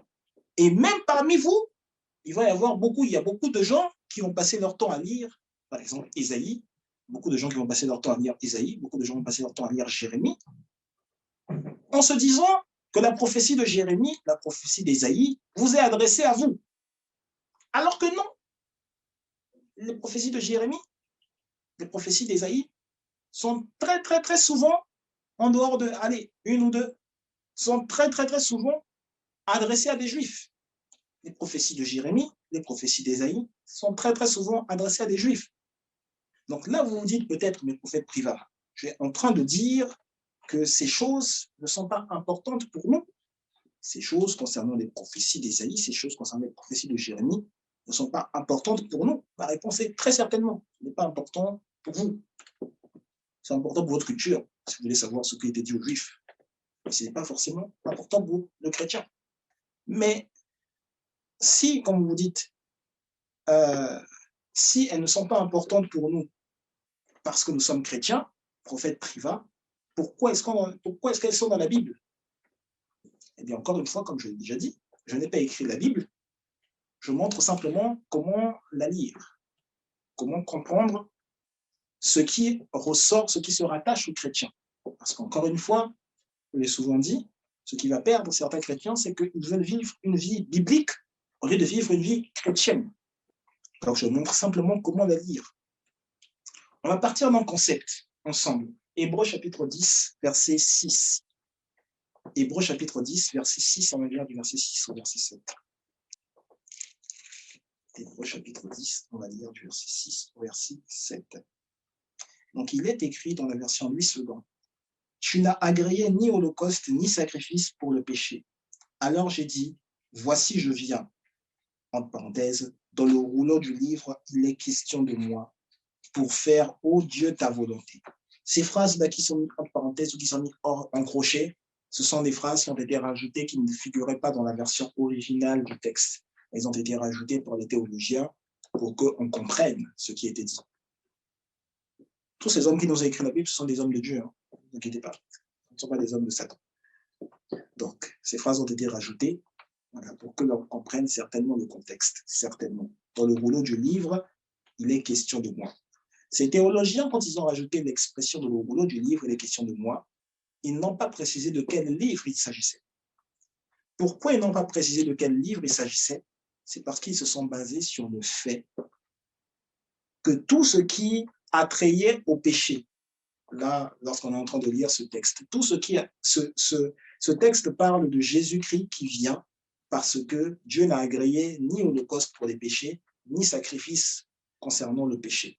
Il y avait des holocaustes qui étaient faits par la maison d'Israël et des holocaustes qui étaient faits dans la loi juive. Mais Dieu n'agréait pas cela, et c'est pour cela que Jésus se lève. Jésus vient. Et donc, ce texte est en train de nous dire, puisque Dieu n'a pas agréé cela, Jésus s'est levé parce que dans le rouleau du livre, autrement dit, dans tout l'Ancien Testament, autrement dit, dans la Torah juive, le Pentateuque, ce qu'on appelle dans la Vieille Bible le Pentateuque. Genèse, Exode, Deutéronome, j'ai sauté. Il y a Lévitique, il y a Nombre aussi. Alors, ce n'est pas la traduction exacte, ça c'est ce qu'on appelle le Pentateuque, mais le livre de Moïse en lui-même, ça commence dans Exode. Donc, dans la Torah juive, Exode, Lévitique, Nombre, Deutéronome, dans les livres des prophètes, on parle de Josué, à Malachie, dans tout cela, Dieu n'a agréé ni holocauste, ni sacrifice, et dans tout cela, Jésus dit, mais en fait, la raison pour laquelle on parlait d'holocauste, de sacrifice, c'était parce qu'on parlait de moi. Jésus est en train de dire, mais tous ces holocaustes, tous ces sacrifices-là, ça parlait de moi. Donc, c'est ce que les théologiens veulent nous emmener à comprendre là. Je vous l'ai dit, même quand les choses semblent complexes, c'était des hommes de Dieu. Ils ont mené des choses qui étaient pour leur époque suffisantes. C'était des hommes de Dieu. Et ce sont d'ailleurs ceux qui continuent de le faire aussi, ce sont des hommes de Dieu. Donc, dans tout cela, tout l'Ancien Testament, ça parlait de Jésus. Jean 5, verset 39. Jean chapitre 5, verset 39. Il est écrit dans la version Louis II. Chapitre 5, verset 39. Je vous le lis. Vous sondez les Écritures parce que vous pensez avoir en elles la vie éternelle. Ce sont elles qui rendent témoignage de moi. Oh. Vous sondez les Écritures parce que vous pensez avoir en elles la vie éternelle. Ce sont elles, ces Écritures, qui rendent témoignage de moi. Les personnes à qui Jésus est en train de parler sont en train de sonder l'Ancien Testament. Et Jésus dit, vous pensez avoir, dans ce qui est écrit dans l'Ancien Testament, vous pensez avoir la vie éternelle. Mais pourtant, ces phrases qui sont écrites dans l'Ancien Testament parlent de moi. Ces phrases-là témoignent de ma présence. Jésus est en train de dire que dans le livre d'Exode, quand on est en train de voir l'histoire où on voit Moïse devant le buisson ardent, toi, tu te focalises sur Moïse, mais en fait, Jésus est en train de dire, ce n'est pas l'histoire de Moïse, c'est mon histoire, parce que c'était moi le buisson ardent. Jésus est en train de dire, toi, tu te focalises Moïse devant la mer Rouge, ce n'est pas l'histoire de Moïse, c'est mon histoire, parce que c'est moi qui ai ouvert, séparé en deux la mer Rouge. Jésus est en train de dire, toi, tu te focalises sur l'histoire de la Pâque juive et tu te dis, comme Moïse a fait ça, il y a eu les 10 plaies, il y a eu les plaies en Israël, il y a eu les premiers-nés qui sont morts. Ce n'est pas l'histoire de Moïse, c'est moi qui ai fait en sorte que le jugement-là soit attribué à l'Égypte. Jésus est en train de dire, dans le livre d'Exode, il n'est pas question de Moïse, il est question de moi. Je suis en train de dire, dans toutes les histoires là, qui sont racontées dans l'Ancien Testament, c'est le point focus. Ce ne sont pas les personnes. Ce n'est pas David, ce n'est pas Josué, ce n'est pas un tel, c'est pas un tel. C'est moi. C'est moi qui suis la focale de toutes ces histoires. Je suis en train de dire, même quand tu vas lire les livres des prophètes, le focus, ce n'est pas le prophète, le focus, c'est moi. Luc chapitre 4. Luc chapitre 4, du verset 17 au verset 21. Luc chapitre 4, du verset 17 au verset 21. Nous lisons ensemble dans le nom du Seigneur. Il est écrit, verset 17. Et on lui remit le livre du prophète Ésaïe. L'ayant déroulé, il trouva l'endroit où il était écrit, verset 18, « L'Esprit du Seigneur est sur moi, parce qu'il m'a oint pour annoncer une bonne nouvelle aux pauvres. Il m'a envoyé pour guérir ceux qui ont le cœur brisé, pour proclamer aux captifs la délivrance et aux aveugles le recouvrement de la vue, pour renvoyer libres les opprimés, pour publier une année de grâce du Seigneur. » Verset 20. Ensuite, il roula le livre. Plutôt, il ferma le rouleau du livre, le remit au serviteur et s'assit. Donc, il n'a pas lu, parce qu'il y avait une suite dans ce passage-là, mais il n'a pas lu la suite, il s'est arrêté là. Il y avait une année de jugement aussi. Il s'est arrêté à l'année de grâce, parce qu'il savait de quoi il parlait. Tous ceux qui se trouvaient dans la synagogue avaient les regards fixés sur lui. Verset 21. Alors il commençait à leur dire, « Aujourd'hui, cette parole de l'Écriture que vous venez d'entendre est accomplie. » Aujourd'hui, cette parole de l'Écriture que vous venez de lire est accomplie. Pourquoi elle est accomplie? C'est en accord avec, on ne va pas lire la suite du texte, elle est très intéressante. Je vous conseille de la lire si vous n'avez pas encore lu la suite. Je vous conseille de la lire, elle est très intéressante. Pourquoi elle est accomplie? Parce qu'il est en train de dire, ce rouleau spécifique du livre dans lequel il vient de dire, ce rouleau spécifique-là parle de lui. Le focus, ce n'était pas ce que disait le prophète. Le focus, c'était celui à qui était destiné, celui dont il était question dans la phrase qui était dite. Le focus, c'était Jésus. C'est Jésus qui était loin pour annoncer une bonne nouvelle aux pauvres. C'est Jésus qui était loin pour guérir ceux qui avaient le cœur brisé. C'est Jésus qui était loin pour proclamer aux captifs la délivrance, aux aveugles le recouvrement de la vue. C'est Jésus qui était loin pour envoyer libre les opprimés. C'est Jésus qui était loin pour publier une année de grâce du Seigneur. L'année de grâce du Seigneur. C'est Jésus qui était la cible de tout ce qui était annoncé. Donc, tout ce qui concerne le livre des prophètes, la loi, celui qui a emmené la loi, celui par qui, on va dire, les anges sont passés pour emmener la loi, parce que c'est dans la Bible, le livre d'Actes des Apôtres, que la loi a été donnée par les anges. Tout cela a un focus sur Jésus. Tout cela a un focus sur Jésus. Maintenant, on va faire un petit focus dans le premier jour sur ce point, sur le début de la chrétienté. On va faire un tout petit focus. On va aller dans 2 Chroniques, chapitre 7. Je vais retrouver 2 Chroniques, chapitre 7, et on va lire le verset 14. 2 Chroniques, chapitre 7, verset 14. Il est écrit, 2 Chroniques, chapitre 7, verset 14. Si mon peuple, sur qui est invoqué mon nom, s'humilie, prie et cherche ma face, et s'il se détourne de ses mauvaises voies, je l'exaucerai des cieux, je lui pardonnerai son péché et je guérirai son pays. Je répète, si mon peuple sur qui est invoqué mon nom s'humilie, prie et cherche ma face, et s'il se détourne de ses mauvaises voies, je l'exaucerai des cieux et je lui pardonnerai son péché et je guérirai son pays. Le peuple, c'est le peuple juif. Le chrétien ou les chrétiens ne sont pas un peuple. Ce n'est pas le peuple de Dieu. Les mots de la Bible qui font allusion aux chrétiens ne parlent pas du peuple. Les mots de la Bible qui font allusion à la communauté chrétienne ne parlent pas du peuple ou des peuples. Ces mots de la Bible parlent des enfants, des filles et des fils. Les chrétiens ne sont pas le peuple de Dieu. Les chrétiens sont les enfants de Dieu. Et cela devrait faire ta joie, cela devrait provoquer ta joie dans le fait que tu es enfant de Dieu. Cela devrait te rendre heureux d'être enfant de Dieu. Vous savez, les Juifs attendent le retour du Seigneur. Les Juifs attendent ce retour, mais ils l'attendent avec crainte, avec une très grande crainte. Parce que selon eux, déjà, Jésus n'est pas le Messie.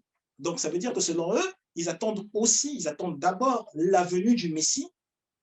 Et après avoir vu le Messie, ils attendront encore le retour du Messie. Cela veut dire que s'ils ne reconnaissent pas, ils ne savent pas, ils n'ont pas reconnu Jésus comme étant le Messie, cela veut dire qu'ils ne connaissent pas le visage d'amour que possède le Père Céleste. Ils ne connaissent pas ce visage d'amour. Pourquoi? Parce que ce visage d'amour, nous l'avons connu par Jésus. La relation d'amour qui existe entre le Père Céleste et son enfant, le Père Céleste et ses enfants, la relation d'amour que l'on peut entretenir entre le Père Céleste et son enfant, dont nous, chrétiens, nous avons connaissance, nous la connaissons justement grâce à Jésus. Nous en connaissons l'existence grâce à Jésus. C'est Jésus qui nous a démontré cette relation d'amour existante entre le Père Céleste et son enfant. Parce que les Juifs, quant à eux, ne la connaissaient pas. Savent-ils que Dieu est un Père? Oui, ils le savent. Mais est-ce que quelqu'un, dans tout l'Ancien Testament, est venu démontrer que l'on pouvait s'adresser au Père Céleste à tout instant, à tout moment, et que cela était normal de passer des nuits avec le Père Céleste pour lui parler? Non. Est-ce que quelqu'un disait des choses en disant « mon père fait ceci, mon père fait cela, votre père fera ceci, votre père fera cela ». Non. Pourtant, il savait que Dieu était un père, mais il n'avait pas cette relation d'amour. Il n'était pas conscient, il n'avait aucune connaissance de cette relation d'amour qui existait entre le Père céleste et ses enfants. C'est pourquoi nous, contrairement aux Juifs, parce que nous connaissons cette relation d'amour, nous sommes heureux lorsqu'on nous dit que Jésus revient bientôt. Nous sommes heureux et nous avons des raisons d'être heureux parce que nous sommes comme ces enfants-là qui n'avons pas vu leur père ou qui n'ont pas vu leur père depuis longtemps. Quand on nous dit « papa arrive », nous sommes contents, nous disons « ouais, c'est génial, papa arrive, on sait qu'on va avoir des cadeaux, on sait que papa arrive et papa ne va pas venir les mains vides. Papa arrive, on est content, on va voir papa, on va voir notre papa. On se met à chanter des chansons, on va voir notre papa, on est content, on est heureux. » Je suis en train de vous dire par là que la chrétienté, ça ne commence pas par la peur. Autrement dit, la peur de son papa, comme les Juifs ont cette peur. Non. La chrétienté, ça commence par la joie que nous procure notre relation avec notre Père céleste. La chrétienté commence par la joie que nous procure notre relation avec notre Père céleste.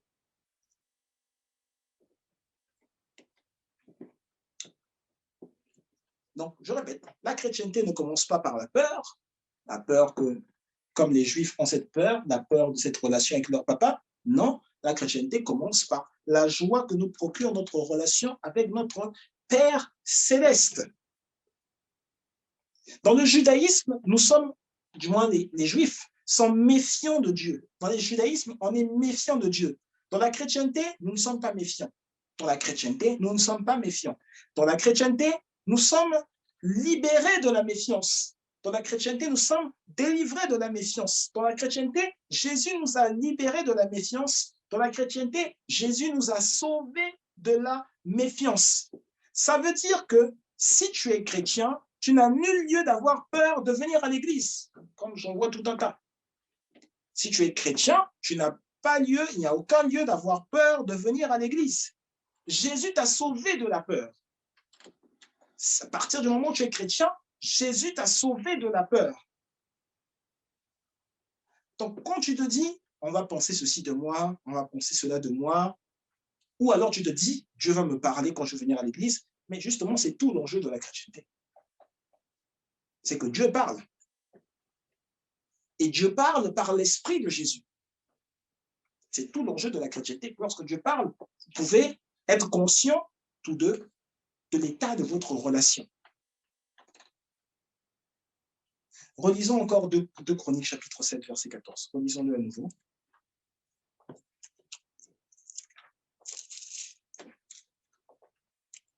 De Chroniques, chapitre 7, verset 14. Relisons-le à nouveau. Si mon peuple sur qui est invoqué mon nom s'humilie, prie et cherche ma face, et s'il se détourne de ses mauvaises voies, je l'exaucerai des cieux, je lui pardonnerai son péché et je guérirai son pays. Et je guérirai son pays. Très bien.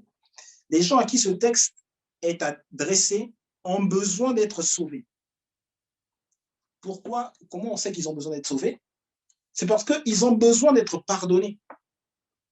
Simplement. Dieu dit, je leur pardonnerai. C'est qu'eux, ils ont besoin d'être pardonnés. S'ils ont besoin d'être pardonnés, ça veut dire qu'ils ont besoin d'être sauvés. Donc, les gens à qui ce texte est adressé ne sont pas sauvés. Ça veut dire que ce texte n'est pas adressé à des chrétiens, ce texte est adressé à des juifs. Donc, j'ai dit, on dit dans la Bible, par exemple, le salut vient des juifs. Ok, le salut vient des juifs. Jésus lui-même est né dans un contexte juif. Il est né autour de juifs, il avait du sang juif, il avait une peau juive, il avait un visage juif. On savait que Jésus était juif, du moins dans la culture dans laquelle il est né. Et dans cette culture-là, il s'adressait aux gens en prenant en considération le contexte dans lequel il était, qui était un contexte juif. Matthieu chapitre 6, du verset 14 au verset 15. Matthieu chapitre 6, du verset 14 au verset 15. Matthieu chapitre 6, du verset 14 au verset 15. Matthieu chapitre 6, du verset 14 au verset 15, il est dit, « Si vous pardonnez aux hommes leurs offenses, votre Père céleste vous pardonnera aussi. Mais si vous ne pardonnez pas aux hommes, votre Père ne vous pardonnera pas non plus vos offenses. » Voilà. Jésus, on a dit, Jésus est dans un contexte juif. Moi-même, quand je lis ça, je me dis, quel méchant père. Quel méchant père. Jésus est dans un contexte juif. Jésus est simplement en train de refléter la réalité qu'il y a, ou la réalité dont les populations juives sont conscientes. Ça veut dire que Jésus s'exprime comme les Juifs. Jésus va leur parler comme les Juifs parlent entre eux. Jésus va donc donner des commandements comme les Juifs ont des commandements. Oui, parce que ça, ce sont les commandements de Jésus. Il y a des commandements de la loi juive et les commandements de Jésus. Dans le commandement de Jésus, il y a une condition. Comment on sait qu'il y a c'est un commandement? C'est parce qu'il y a une condition. C'est comme dans les commandements qui sont donnés dans Deutéronome 8. 611 commandements, 611, 613, je ne sais plus. Pour la Torah juive, tous les commandements, ça va jusqu'à Deutéronome. Si vous faites ceci, si vous faites cela, l'Éternel, votre Dieu, vous bénira. Si vous ne faites pas ceci, l'Éternel, votre Dieu, vous maudira. Ce sont des commandements, tout cela. Donc, ce qu'on vient de dire là aussi, de la même manière, ce sont des commandements de Jésus. Si vous faites ça, vous obtiendrez ça. Si vous ne faites pas ça, vous obtiendrez ça. Ce sont des commandements de Jésus. Jésus leur parle comme eux, le langage qu'ils sont habitués à entendre, à écouter. Il donne donc une condition. La condition, c'est il faut que tu pardonnes pour que ton père te pardonne. Waouh, c'est méchant. Il faut que tu pardonnes pour que ton père te pardonne. Donc, le pardon du père dépend de ton pardon. Ah, c'est méchant. Cela veut dire donc, les personnes à qui Jésus parle ne sont pas encore sauvées. Parce qu'elles ont besoin de poser un acte pour obtenir une partie, un semblant de salut, un semblant de sérénité. Ces personnes ne sont pas sauvées, ce sont des juifs. Ce sont des juifs, ces personnes ne sont pas sauvées. Jésus est leur maître, Jésus leur dit ce qu'il faut faire, mais Jésus n'est pas leur Seigneur. Jésus est leur maître, hein. Il l'appelle maître, mais Jésus n'est pas leur Seigneur. Ne vous trompez pas quand quelqu'un vous dit Seigneur dans la Bible. Ce n'est pas forcément dire que Jésus est leur Seigneur. Le Seigneur, c'est celui qui possède ta vie. C'est-à-dire que quand tu es un Seigneur, tu n'as aucune volonté.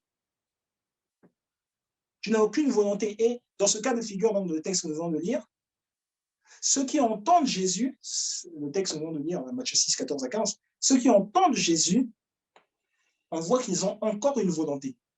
Comment on le voit? Comment on le sait, prophète?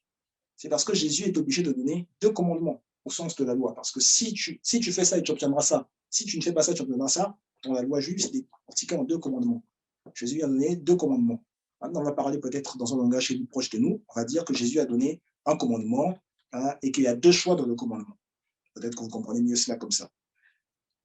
Soit les choix, soit vous pardonnez et vous avez ceci, hein, vous avez le pardon du Père, soit vous ne pardonnez pas et vous n'avez pas le pardon du Père.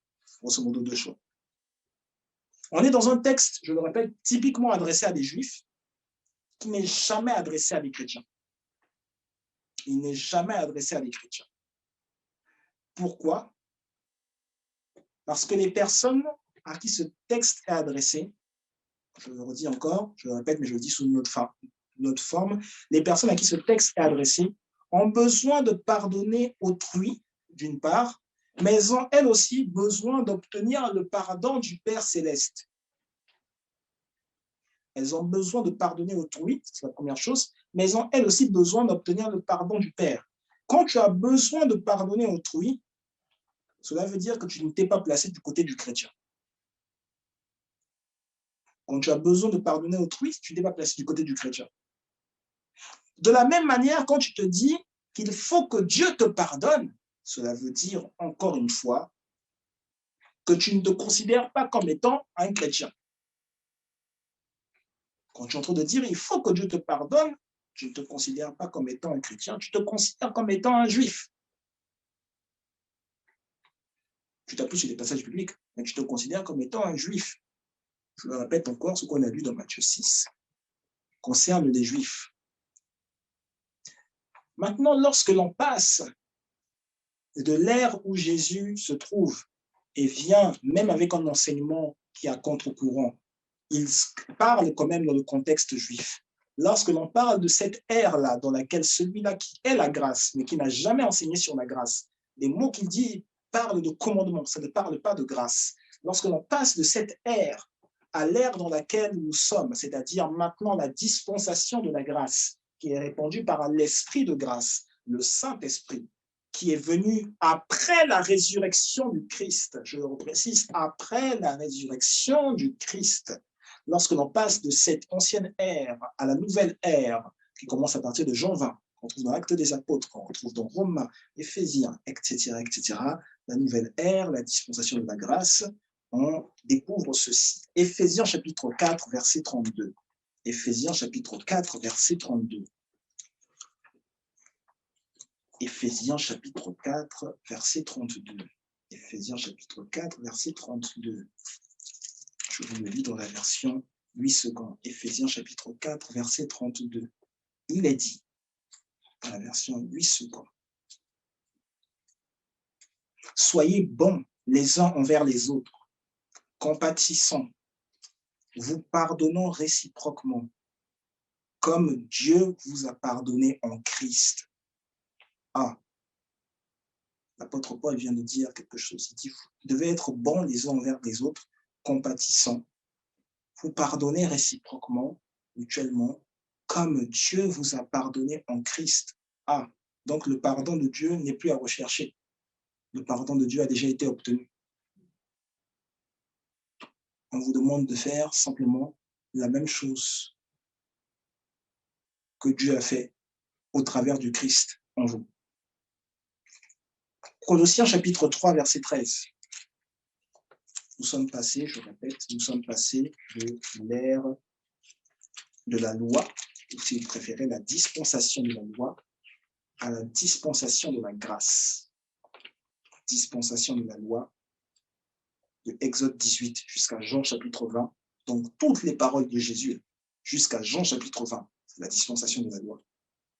Colossiens chapitre 3, verset 13. Après Jean 20, dispensation de la grâce. Colossiens chapitre 3, verset 13.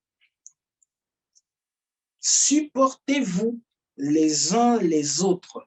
Supportez-vous les uns les autres. Et si l'un a sujet de se plaindre de l'autre, pardonnez-vous réciproquement. De même que Christ vous a pardonné, pardonnez-vous aussi. L'apôtre Paul dit, la relation humaine, c'est comme ça. Il faut déjà vous supporter. Et si quelqu'un veut se plaindre de l'un de l'autre, pardonnez-vous réciproquement. Comment on fait? De quelle manière on fait? Mais de la manière dont le Christ vous a pardonné aussi. Pardonnez-vous aussi.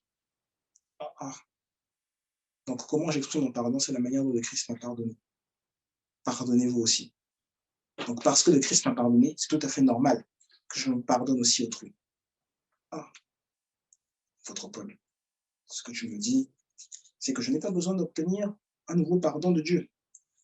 Non, Dieu t'a pardonné en Christ.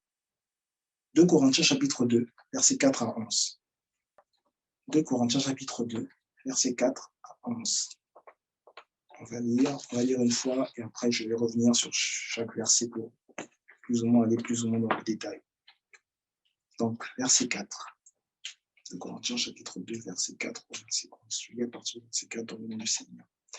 C'est dans une grande affliction, le cœur angoissé et avec beaucoup de larmes que je vous ai écrit, non pas afin que vous fussiez attristés, mais afin que vous connaissiez l'amour extrême que j'ai pour vous. Je vous ai écrit dans une grande tristesse, avec des larmes, non pas que vous fussiez, afin que vous fussiez attristés, mais afin que vous connaissiez l'amour extrême que j'ai pour vous. Paul dit qu'il a un amour extrême pour l'Église de Corinthe, pour le chrétien. Verset 5. Si quelqu'un a été une cause de tristesse, ce n'est pas moi qui l'a attristé, c'est vous tous, du moins en partie, pour ne rien exagérer. Verset 6. Il suffit pour cet homme du châtiment qui lui a été infligé par le plus grand nombre. Ça veut dire, c'est de l'ancien français, c'est pour dire, mettant de côté ou arrêtant, n'imputant pas ou n'ajoutant pas plus au châtiment qui a déjà été infligé à ce grand homme, celui qui a été cause de tristesse parmi vous. Donc, ne faisons pas plus que le châtiment, le jugement qu'il a déjà reçu pour son mauvais acte. Verset 7. En sorte que vous devez bien plutôt lui pardonner et le consoler, de peur qu'il ne soit accablé par une tristesse excessive. Donc, je répète le verset 7. En sorte que vous devez bien plutôt lui pardonner et le consoler, de peur qu'il ne soit accablé par une tristesse excessive. Verset 8. Je vous exhorte donc à faire acte de charité envers lui, charité, amour, envers lui, car je vous ai écrit aussi dans le but de connaître en vous mettant à l'épreuve, si vous êtes obéissants en toutes choses. Car je vous ai écrit aussi dans le but de connaître en vous mettant à l'épreuve, dans le but de connaître si vous êtes obéissants en toutes choses. Verset 10. Or, à qui vous pardonnez, je pardonne aussi. Et ce que j'ai pardonné, si j'ai pardonné quelque chose, c'est à cause de vous, en présence de Christ. Je répète. Or, à qui j'ai pardonné, à qui vous pardonnez, je pardonne aussi. Et ce que j'ai pardonné, si j'ai pardonné quelque chose, c'est à cause de vous, en présence de Christ. Verset 11. Afin de ne pas laisser à Satan l'avantage sur nous, car nous n'ignorons pas ses desseins. Afin de ne pas laisser à Satan l'avantage sur nous, car nous n'ignorons pas ses desseins. Vous vous rendez compte que tout le passage que nous venons de lire, qui arrive du moins jusqu'au verset 11, le verset 11 qui dit que Satan ne doit pas avoir l'avantage sur nous, ce verset 11 est mis dans un contexte particulier, c'est dans le contexte du pardon. Ce n'est pas dans le contexte de « je dois être vigilant, est-ce que cette personne a fait un mauvais acte ?» Non, c'est dans le contexte du pardon. Donc, l'apôtre Paul, on va revenir petit à petit sur ces sujets. L'apôtre Paul écrit donc à des membres du corps de Christ, des chrétiens, des personnes qui sont sauvées, des personnes qui ont reçu donc le salut. À ces personnes-là, l'apôtre Paul écrit une lettre. Et dans cette lettre, l'apôtre Paul dit que ces choses qu'il écrit, ce ne sont pas des choses pour vous rendre triste, ce ne sont pas des choses pour vous affliger. Ce sont des choses que je vous écris pour que vous ressentiez la profondeur de mon amour. J'ai un amour extrême, c'est le mot qui est utilisé, extrême. Et il dit, mais si quelqu'un a été pour vous une cause ou une raison d'être mal, de se sentir mal, n'imputez pas sur lui plus que le châtiment qu'il a déjà. Certainement que la personne s'en veut. Certainement que la personne est en train de se dire, j'aurais peut-être dû agir différemment. Certainement que la personne est en train de se dire, de se flageller elle-même. Certainement, la personne a déjà reçu peut-être un reproche, vous ne savez pas de qui, ou un recadrement, vous ne savez pas de qui, pour lui dire peut-être maintenant, il faut être orienté, maintenant, il faut mieux agir. Peut-être que la personne a reçu X ou Y phrase la concernant, vous ne venez pas encore plus l'affliger. Ne venez pas l'affliger encore plus. En sorte que vous deviez bien plutôt lui pardonner et le consoler, de peur qu'il ne soit accablé par une tristesse encore plus excessive. J'utilise le terme excessif. Il dit donc, à côté de cela, à côté du pardon, il dit dans le verset 8 qu'il exhorte à faire acte de charité, le don, si vous préférez, l'amour, mais l'amour qui est manifesté en donnant, si vous préférez. Et le verset 9, c'est le verset 9 sur lequel je vais m'appesantir un petit peu. Il dit, car je vous ai écrit aussi dans le but de connaître, en vous mettant à l'épreuve, si vous êtes obéissants en toutes choses. Je vous ai écrit dans le but de connaître, de savoir, je parle dans le langage contemporain, je vous ai écrit dans l'intention de savoir si vous êtes obéissant, quel que soit ce qui est demandé. Comment est-ce que je veux savoir que vous êtes obéissant dans quel que soit ce qui est demandé? Je vous soumets à une épreuve. L'apôtre Paul, en disant cela, se rend compte que ce qu'il demande peut sembler grand, peut sembler éprouvant. Il parle donc du terme épreuve. Le mot qui est utilisé, qui est traduit ici par épreuve, c'est le mot grec dokime. C'est le mot grec dokime, D-O-K-I-M-E, dokime. Dokime. Le mot grec dokime, qui est traduit ici par épreuve. Il s'agit, dans ce passage, de la deuxième fois, si l'on lit de manière chronologique la Bible, hein, c'est-à-dire de la Genèse à l'Apocalypse, c'est la deuxième fois dans la Bible que ce mot est utilisé, justement par l'apôtre Paul. La première fois que ce mot est utilisé, c'était justement par l'apôtre Paul, et la première fois que ce mot est utilisé, ça se trouve dans Romains chapitre 5, verset 4. On va y aller, on garde 2 Corinthiens dans la tête, mais on va dans Romains chapitre 5, verset 4. La première fois où l'apôtre Paul utilise ce mot. Romains chapitre 5, nous lisons au verset 4. Romains chapitre 5, verset 4. Que nous savons, j'ai lu un petit peu ce qui commence avant, nous savons que la persévérance produit la victoire dans l'épreuve, et cette victoire produit l'espérance. Nous savons que la persévérance produit la victoire dans le dokime. La persévérance produit la victoire dans le dokime. Et cette victoire produit l'espérance. L'espérance, il y a un passage à la Bible qui dit que c'est par espérance que nous sommes sauvés. L'apôtre Paul, lorsque l'apôtre Paul utilise pour la première fois le mot dokime, l'épreuve, il encourage les gens à persévérer.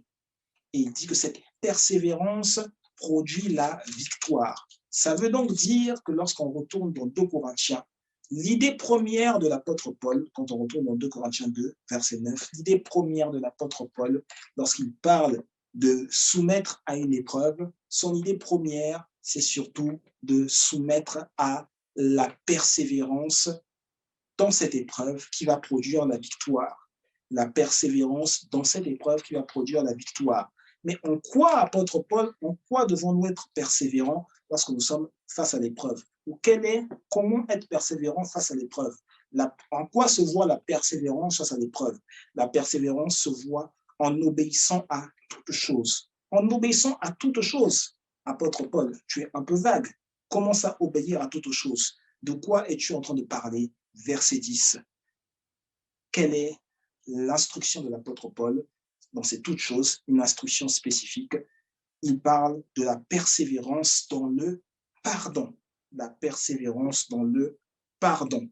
Or, à qui vous pardonnez, je pardonne aussi. Et ce que j'ai pardonné, si j'ai pardonné quelque chose, c'est à cause de vous, en présence de Christ. En présence de Christ. Le mot grec qui est utilisé ici, qui parle de la présence, c'est le mot prosopon. Prosopon. P-R-O-S-O-P-O-N. P-R-O-S-O-P-O-N. Le mot prosopon. Prosopon. C'est un mot grec qui parle de l'aspect, notamment l'aspect extérieur. C'est un mot grec qui parle de la face extérieure. C'est un mot grec qui parle de l'aspect extérieur, de la face extérieure. Donc, lorsque l'apôtre Paul, lorsque Louis II nous dit ici que l'apôtre Paul dit « J'ai pardonné quelque chose à cause de vous en présence de Christ », en réalité, dans le texte original, on est en train de dire « J'ai pardonné », l'apôtre Paul dit « Je pardonne à cause de vous, parce que vous êtes là, parce que vous êtes membre du corps de Christ, c'est parce que vous décidez à pardonner en étant membre de votre corps. Je pardonne aussi, mais je pardonne pourquoi? Parce que j'ai la face du Christ. Je pardonne pourquoi? Parce que j'ai l'aspect extérieur du Christ. Je pardonne pourquoi? Parce que ce que l'on voit dégager de moi, ressortir de moi, c'est le Christ. Je ne pardonne pas pour obtenir quelque chose. Je pardonne parce que c'est normal, c'est légitime de pardonner. C'est légitime. Qu'est-ce qui rend légitime le pardon? C'est le fait que je sois chrétien, c'est-à-dire j'ai l'aspect extérieur du Christ. Donc l'apôtre Paul dit, persévère dans l'obéissance. Persévérer dans l'obéissance en faisant quoi? Persévérer dans l'obéissance en pardonnant. Pourquoi? Parce que le chrétien est la face du Christ. Le chrétien est l'aspect extérieur du Christ. Mais comment ça se fait? En quoi je suis la face du Christ? Le Christ est l'image du Dieu invisible, donc ça veut dire que je suis la face de Dieu, simplement. On le dit tout simplement, on le dit et le redit assez souvent ici. Comment je suis la face de Dieu? Comment je peux le savoir? Qu'est-ce qui fait que je sois la face de Dieu? C'est très simple. J'ai été sauvé par le Christ. J'ai été sauvé par le Christ. Donc, comme Dieu m'a pardonné et que moi, je suis la face de Dieu, c'est tout à fait normal que je pardonne parce que Dieu a pardonné. Dieu n'a plus besoin de me pardonner. Avant ma naissance, lorsque le Christ est mort pour les péchés qui étaient commis au moment de la mort du Christ, les péchés qui étaient commis avant la mort du Christ et les péchés qui seraient commis après la mort du Christ. Ça veut dire qu'il y a 2000 ans, le Christ était déjà mort pour des péchés futurs. Donc, on n'a pas besoin de quelque chose en plus. On doit juste se baser sur le fait que nous avons été sauvés par le Christ. Oui. Non, tu n'as pas besoin de quelque chose en plus. Donc, oui, on doit juste se baser sur le fait qu'on a été sauvés par le Christ. On n'a pas besoin d'être sauvés à nouveau. Non, nous n'avons pas du tout besoin d'être sauvés à nouveau. Donc, je n'ai pas besoin d'être sauvé d'un nouveau péché. Non, le Christ m'a déjà sauvé de ce péché. C'est pour cela que le Christ ne me dit pas « pardonne pour que Dieu te pardonne ». Cette phrase était dite aux Juifs. Elle n'est pas dite aux chrétiens. Donc, cette histoire de devoir être sauvé à nouveau concerne les Juifs. Moi, j'ai la face du Christ. Je suis sauvé. Donc, ça veut dire, prophète, ça veut dire que je n'ai pas besoin d'être rancunier. Non, tu n'as pas besoin d'être rancunier. Tu as la face du Christ. Ça veut dire, je vous l'ai dit, nous avons changé d'air. E accent grave, R, E. Nous avons changé de dispensation. Nous ne sommes plus dans la dispensation de la loi. Nous sommes maintenant dans la dispensation de la grâce. Nous sommes maintenant à une nouvelle ère. Nous ne sommes plus à l'ère juive, l'ère de la loi, l'ère des commandements, où quand Jésus s'adressait, Jésus disait des choses qui étaient similaires aux commandements juifs. Si tu pardonnes, tu seras pardonné. Si tu n'as pas pardonné, tu ne seras pas pardonné. Jésus disait des choses similaires à des commandements juifs. Maintenant, nous sommes passés à une nouvelle ère. Nous pardonnons parce que Dieu nous a pardonné dans le Christ. Nous pardonnons parce que Dieu nous a pardonné dans le Christ. Et j'encourage tout le monde à retenir ou à lire et à marquer même dans sa chambre, dans son salon, ces passages que nous avons lus. Éphésiens chapitre 4, verset 32, si on peut juste les réécrire peut-être, pas forcément les réafficher, mais bon, on peut les réafficher, peu importe, mais en tout cas, juste les réécrire, les références. Éphésiens chapitre 4, verset 32, Colossiens chapitre 3, verset 13, 2 Corinthiens chapitre 2, nous avons lu du verset 4 au verset 11, bon, le passage qui parle, il y a des passages qui parlent du pardon, donc par exemple le verset 10, par exemple les versets 6 et 7. J'encourage tout le monde donc à conserver ces passages. Pourquoi? Parce que nous ne sommes plus à l'ère juive, nous sommes à l'ère chrétienne. Donc, ce que le juif devait faire obligatoirement pour obtenir le pardon, selon 2 Chroniques, chapitre 7, verset 14, ces choses-là, nous n'avons pas besoin de les faire parce que nous avons obtenu le pardon de Dieu.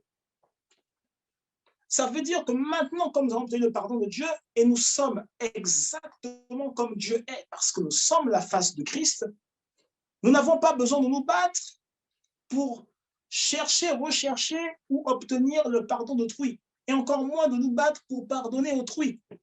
C'est normal de pardonner autrui parce que Dieu nous a pardonné dans le Christ. Donc, ça veut dire que le juif avait besoin d'obtenir un certain pouvoir qu'il obtenait dans la prière. Le chrétien a obtenu ce pouvoir par le sacrifice du Christ, qui a porté, lui, il a porté des fardeaux qui existaient à son époque. Le Christ a porté des fardeaux qui existaient à son époque, il a porté des fardeaux qui existaient avant son époque. Il est allé sur la croix, mort, et après sa résurrection, ces fardeaux-là n'existaient plus. Le chrétien vient après la résurrection du Christ. Ça veut dire que le chrétien n'a pas connu ces fardeaux. Le chrétien n'a pas à pardonner ou à s'efforcer de pardonner pour que le Père Céleste le pardonne. Non, c'est un fardeau qui n'incombe pas aux chrétiens. C'est un fardeau qui ne touche en rien aux chrétiens. Le chrétien ne connaît pas ce fardeau. Le chrétien a existé à partir du moment où ces fardeaux n'étaient plus sur la surface de la terre. Le chrétien n'a pas la connaissance de ce fardeau de la même manière que le chrétien n'a pas la connaissance du péché. Donc, est-ce que nous, en tant que chrétiens, nous avons plus de pouvoir que les juifs? Oui, nous avons plus de pouvoir que les juifs. Est-ce que les juifs se trompaient? Oui, les juifs se trompaient. Et surtout, est-ce que les juifs se trompaient? Est-ce que les juifs n'avaient... est-ce que les juifs se trompaient? Et surtout, pourquoi est-ce que les juifs se trompaient? C'est très simple, les juifs se trompaient parce qu'ils n'avaient pas le Christ en eux. Moi, j'ai le Christ en moi. C'est tout à fait normal que je ne me trompe pas. C'est tout à fait normal que je ne manque pas ma cible. C'est tout à fait normal que je ne pêche pas. C'est tout à fait normal que je n'ai pas d'insuffisance. C'est tout à fait normal que je me comporte en étant tout suffisant parce que je suis sorti du Dieu qui est tout suffisant. C'est tout à fait normal que j'aborde avec sérénité l'aspect de la perfection. Pourquoi? Parce que j'ai l'aspect du Christ. Le Christ est parfait, j'ai l'aspect du Christ. C'est tout à fait normal. Pourquoi? Parce que je suis chrétien, je suis sorti du Christ. Cela est tout à fait normal. Que le Seigneur bénisse sa parole, on va se lever, on va prier et surtout, on va appliquer encore une fois ce que nous avions appris depuis le dimanche 20 mars, partager le repas du Seigneur qui peut se prendre plusieurs fois dans la journée. On va l'appliquer, on va le partager encore à nouveau alors que nous avons notre regard fixé sur la résurrection du Christ. Un regard fixé sur la résurrection du Christ.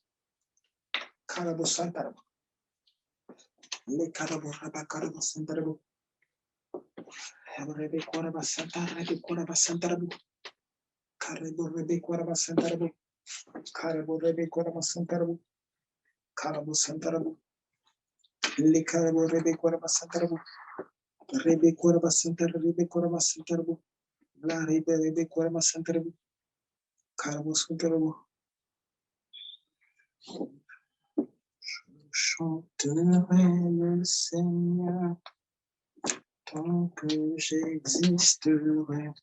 Je célébrerai son nom tant que je vivrai. Je chanterai le Seigneur tant que j'existerai. Je célébrerai son nom tant que je vivrai. Que la gloire du Seigneur subsiste à jamais, qu'il se réjouisse de ses œuvres. Que la gloire du Seigneur subsiste à jamais, qu'il se réjouisse de ses œuvres. Que la gloire du Seigneur subsiste à jamais, qu'il se réjouisse de ses œuvres. Que la gloire du Seigneur subsiste à jamais, qu'il se réjouisse de ses œuvres. Notre sérénité vient du fait que nous n'avons pas connu le péché, nous n'avons pas connu la maladie, nous n'avons pas connu les fardeaux de honte, les sentiments de rébellion, les sensations de tristesse, les sentiments de rejet. Le monde a voulu te faire croire que tu les avais connus parce que le monde t'a emmené dans des lois différentes. Ils t'ont dit, si quelqu'un ne fait pas attention à toi, alors tu es rejeté. Non. La Bible te dit, ton père et toi, vous êtes la majorité absolue. Donc, tu n'as pas de rejet, tu n'as pas connu le rejet. Tu n'as pas connu le rejet. Tu es dans la dimension du chrétien. Tu n'es pas dans la dimension du juif. Tu es dans la dimension du chrétien. Tu es dans la dimension de la vigueur, de la force qui est née de ta foi dans ce que tu sais. Ta foi emmène à l'existence ce qui n'existe pas. Ta foi emmène à l'existence ce qui n'existe pas. Ça veut dire que, encore une fois, là où il y avait déconcentration, lorsque tu posais des actes, ta foi emmène à l'existence un supplément nouveau de concentration excellente, un supplément nouveau de concentration divine. Ta foi emmène cela à l'existence. Ta foi rétablit les fibres neuronales. Ta foi rétablit l'état de ta tête. Ta foi rétablit l'état de ton corps. Ta foi rétablit l'état de ton corps. L'état de ton corps. Ta foi rétablit l'état de ton sang. Ta foi rétablit l'état de ton sang.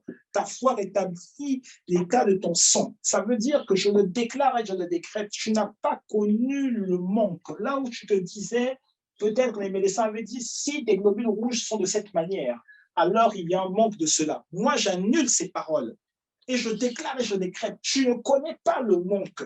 J'annule ces paroles. Je déclare et je décrète. Tes globules rouges aujourd'hui subissent une transformation. La transformation divine. La transformation divine. Je déclare et je décrète la résurrection du Christ que tu as acquise. La résurrection du Christ qui t'a donné naissance. C'est la résurrection du Christ qui aujourd'hui fait de toi une personne responsable, une personne qui vit pour construire de nouveaux leaders, qui vit pour construire et pour rendre de nouvelles personnes dirigeants d'entreprise, qui vit pour gouverner. La foi qui est basée dans la résurrection de Christ fait de toi aujourd'hui une personne qui gouverne, qui réussit dans ses études, qui réussit dans son travail, qui réussit dans sa vie maritale, qui réussit dans sa vie professionnelle, qui réussit dans sa vie scolaire, qui réussit, une personne qui est emplie de témoignages. La foi que tu as dans la résurrection du Christ fait de toi une personne libérée de l'agressivité, une personne délivrée des oppressions sataniques, une personne délivrée des envoûtements. La foi que tu as dans le Christ aujourd'hui.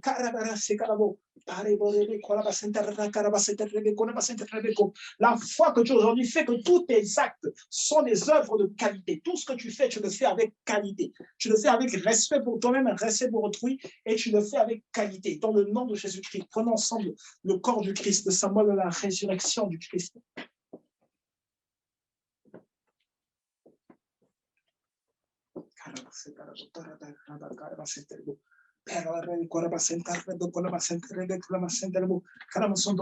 Et dans cette croissance spirituelle, parce que nous sommes passés de la dimension du juif à la dimension du chrétien, dans cette croissance spirituelle, l'amour de Dieu qui est répandu dans ton cœur par le Saint-Esprit se rend plus manifeste encore aujourd'hui, au travers du sang du Christ. L'amour de Dieu qui est répandu par le Saint-Esprit sera encore plus manifeste au travers du sang du Christ.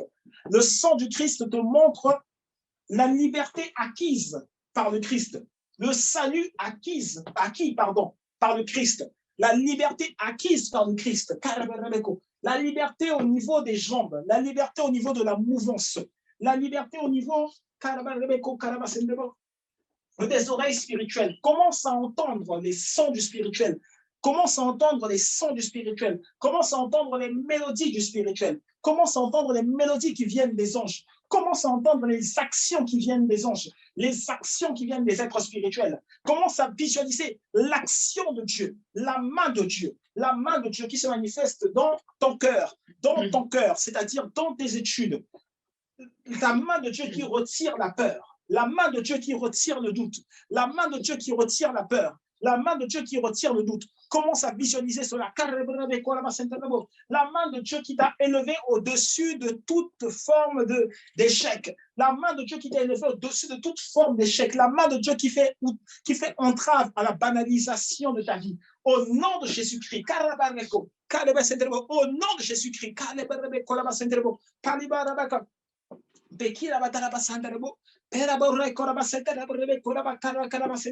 Par la présence du Saint-Esprit, j'ordonne une onction de libération. J'ordonne une onction de libération. J'ordonne une onction de libération. Une onction de libération.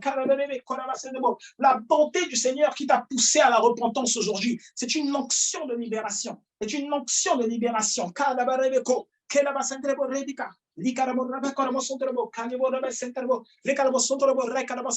Le Saint-Esprit de Dieu se manifeste en toi alors que nous prenons ensemble le sang de Jésus-Christ. Prenons ensemble le sang du Christ.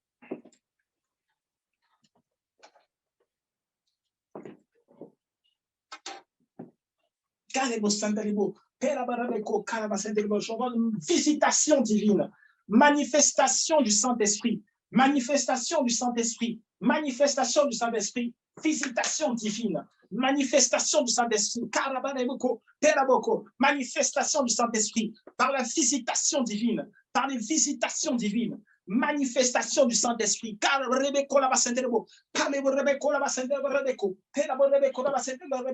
Plus d'action, moins de lourdeur. Plus d'action, moins de lourdeur. Plus de découragement, moins de lourdeur, plus de découragement. Je chasse l'esprit qui voulait te pousser à mettre fin à tes jours, qui voulait te pousser à mettre fin à tout ce dans quoi tu étais engagé. Je chasse cet esprit. Je chasse cet esprit. Je chasse cet esprit. Je chasse l'esprit d'abandon. Je chasse l'esprit de suicide. Je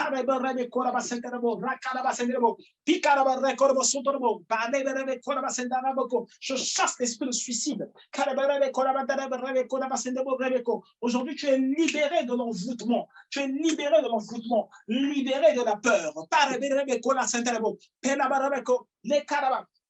Aquí la batalla de Sotorobo, Perebe Koraba Senterebo, Perabara Karaba Sotorobo, tu es libéré de la peur, tu es libéré de l'envoûtement, tu es libéré des nausées, tu es libéré des nausées, tu es libéré des nausées, tu es libéré des douleurs, la lourdeur au ventre. J'en ai libéré au nom de Jésus. J'en ai libéré au nom de Jésus. J'en ai libéré au nom de Jésus. Cette peur qui venait t'angoisser, carrément jusqu'au niveau de ton nombril. J'en ai libéré au nom de Jésus. J'en ai libéré au nom de Jésus. La paralysie physique, j'en ai libéré au nom de Jésus. J'en ai libéré au nom de Jésus. J'en ai libéré au nom de Jésus. La paralysie physique, j'en ai libéré au nom de Jésus.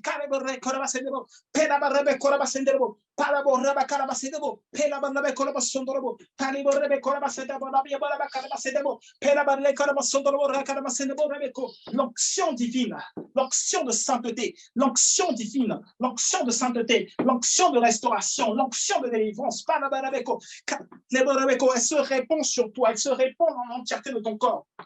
Elle se répand sur toi, elle se répand dans l'entièreté de ton corps. Elle se répand sur toi, elle se répand dans l'entièreté de ton corps. Au nom de Jésus-Christ, au nom de Jésus-Christ, au nom de Jésus-Christ.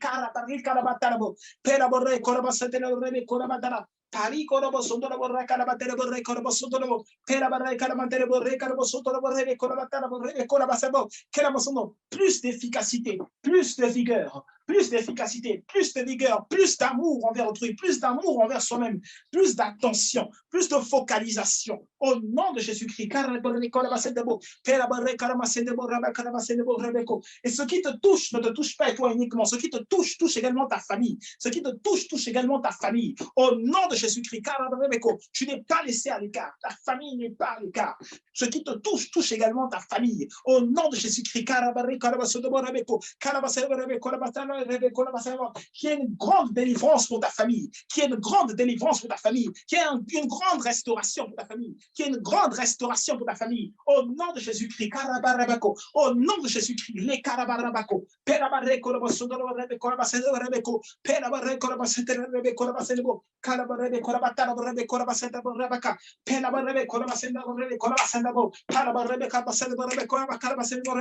Délivrance de la paralysie. Délivrance de la paralysie. Délivrance de la paralysie. Délivrance de la paralysie. Délivrance de la paralysie. Dans les bras, dans les jambes. Délivrance de la paralysie.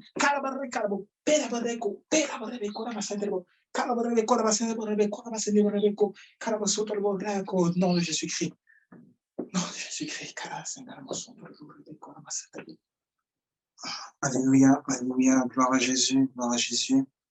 Merci au Seigneur. Est-ce que quelqu'un a été béni ce soir? Est-ce que quelqu'un a été béni aujourd'hui par des moments que nous avons passés avec le Seigneur, des moments que nous avons passés ensemble, de la communion avec le Christ? Est-ce que quelqu'un a été béni? Est-ce que quelqu'un a reçu quelque chose? Est-ce que quelqu'un a partagé quelque chose? Est-ce que quelqu'un a partagé le sentiment qu'il éprouve dans son cœur? N'hésitez pas à le dire, n'hésitez pas à vous manifester. Pendant ce temps, pendant le temps où vous mettez des mots sur ce que vous ressentez, ce que vous avez vu, vécu, entendu, perçu. Ok, donc maintenant je vais lire les commentaires. Bonjour à tous, j'ai commencé le culte avec une douleur à la jambe droite. Ok, c'est ce dont je parle. Depuis ce matin, elle a disparu, gloire à Dieu. C'est ce dont je parle. Gloire à Dieu. Gloire à Dieu, merci maman Françoise. Donc, c'était le premier commentaire que j'ai lu. Il y a un commentaire de Juvens. Durant le culte, je ressentais une grande fatigue et pendant le culte, je me suis senti revigoré et plein d'énergie. Comme d'habitude, on a passé un moment merveilleux dans la présence de Dieu. Amen. Gloire à Dieu. Nous célébrons Dieu pour ce que Dieu a fait. Gloire à Dieu. Ah, gloire à Dieu. Merci, merci pour ces retours. Marjani, ça a été un moment très fort. Dieu a mis dans mon cœur une grande paix. Une fois encore, affirmer l'assurance de la victoire dans ma vie, dans tous les domaines. Je me sens maintenant plus légère. Gloire soit rendue à Dieu. Je suis dans la joie. Amen, amen, amen, amen. Gloire à Dieu, gloire à Dieu. Gloire à Dieu. Est-ce qu'on peut célébrer Dieu pour ce qui a été partagé, ce qui gloire à Dieu, gloire à Dieu. Et merci, merci au Seigneur pour ce qui a été dit, pour ce qui a été partagé, pour ce qui a été fait. Et je crois que ces choses-là qui ont été dites, ces choses qui ont été révélées, elles sont, comment le dire, ces témoignages sont parfaits. Voilà, c'est la bonne réponse. Ces témoignages sont parfaits. Je crois que vous n'allez plus du tout retourner en arrière. Vous n'allez plus du tout retourner en arrière. Ces témoignages sont certains, ces témoignages sont parfaits. Ils sont rendus parfaits dans le nom de Jésus-Christ. Vous n'allez plus retourner en arrière. Gloire au Seigneur pour cela. Gloire au Seigneur pour cela. Voilà. Où commence la chrétienté? C'était notre premier service sur le thème, première édition sur cet enseignement où commence la chrétienté. Nous avons encore 2 dimanches, pardon, lors de celui-ci pour expérimenter, pour répondre à la question du début de la chrétienté. Où est-ce que ça commence vraiment? Nous avons encore 3 dimanches pour explorer la question et pour vivre encore la réalité de la vie chrétienne à tout instant et dans notre quotidien, à tous égards. Donc voilà, je vous remercie pour votre cœur, pour l'envie que vous avez donnée, le ressenti dont vous nous avez fait part. Merci pour vos retours, merci. Et vous êtes évidemment conviés à nos réunions, à différentes réunions que nous avons dans la semaine. Nous rappelons mercredi, vendredi et dimanche. Mercredi, vendredi et dimanche. Donc il n'y aura pas cette semaine, il n'y aura pas de one-to-one avec le prophète, mais mercredi, vendredi et dimanche. Voilà. Donc, je vois juste Dokugan connecté. Je vais essayer de le prononcer en français, Dokugan. Comme ça, peut-être que... Je suis certain que ça ne se prononce pas comme ça et je m'excuse, mais bon, peut-être que si je prononce ça autrement, ça sera... peut-être que c'est encore plus écorché. Voilà, donc... Je sais que ce n'est pas la première fois que je lis ce nom, mais n'hésitez pas à nous faire part non plus, en fait. N'hésitez pas à nous faire part de comment vous avez trouvé le service, qu'est-ce que vous en avez pensé, je veux dire, comment vous êtes senti pendant le service. N'hésitez pas à nous en faire part. Et surtout, alors, parce que voilà, si ça vous semble un peu complexe de vous adresser à nous devant des gens, mais n'hésitez pas non plus à nous contacter. On peut remettre l'adresse email. N'hésitez pas à nous contacter, à nous dire, mais en fait, justement, d'où est-ce que vous nous suivez, par quel biais vous avez connu l'Église, par quel biais vous nous avez connu l'Église, d'où est-ce que vous nous suivez. On a une adresse email, on a un numéro de téléphone. D'ailleurs, on peut peut-être les réécrire, au moins l'adresse email et le numéro de téléphone. On peut réécrire l'adresse email, c'est privat. Oui, qu'est-ce que je raconte? L'adresse email, c'est prier ensemble. Ça se ressemble un peu en privat, prier ensemble 2021@gmail.com. Prier ensemble 2021@gmail.com. Prier ensemble 2021@gmail.com. Ça, c'est l'adresse email. Et on a le numéro de téléphone qui est 07 64 48 88 80.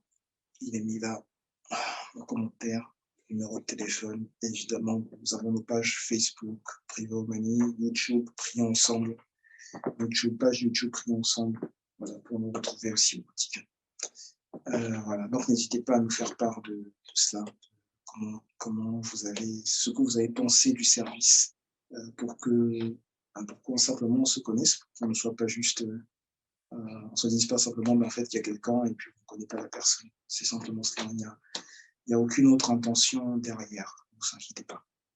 Donc, merci à vous pour ces moments passés ensemble.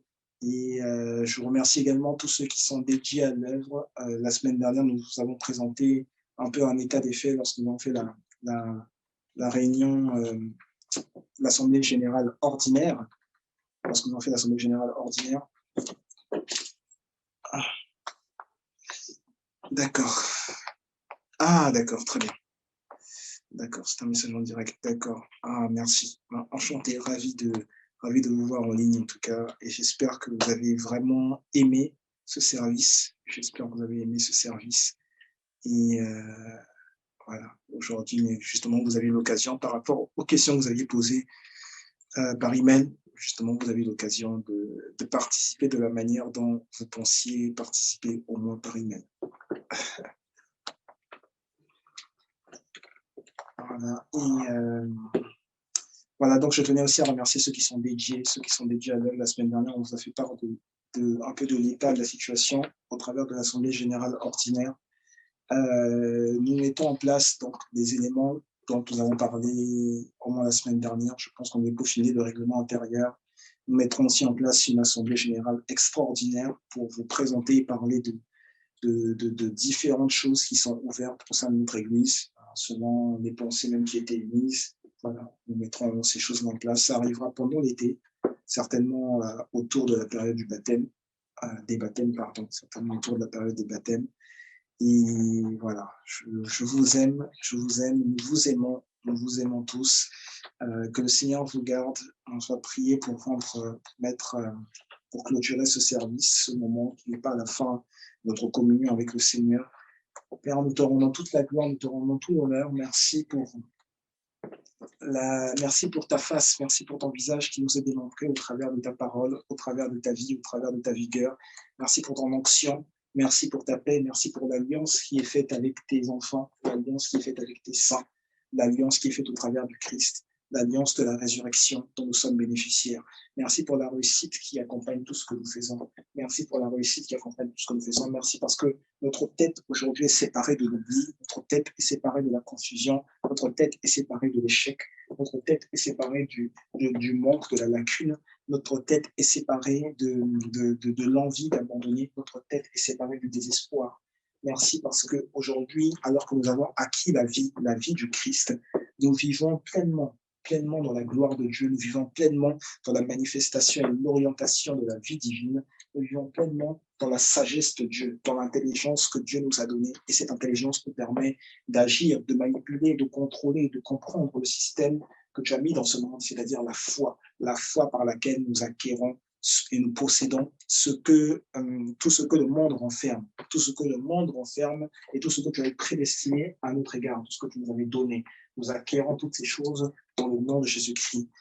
Ça va ainsi prier. Merci pour cette semaine de déploiement, cette semaine où nous réussissons encore ce dans quoi nous nous sommes engagés. Dans le nom de Jésus-Christ, nous allons prier. Amen, amen, amen, amen. Amen. Shalom, shalom, shalom, shalom. Bonne semaine à vous, shalom. Et que le Seigneur vous garde, que le Seigneur vous bénisse, que le Seigneur vous bénisse. Au nom de Jésus.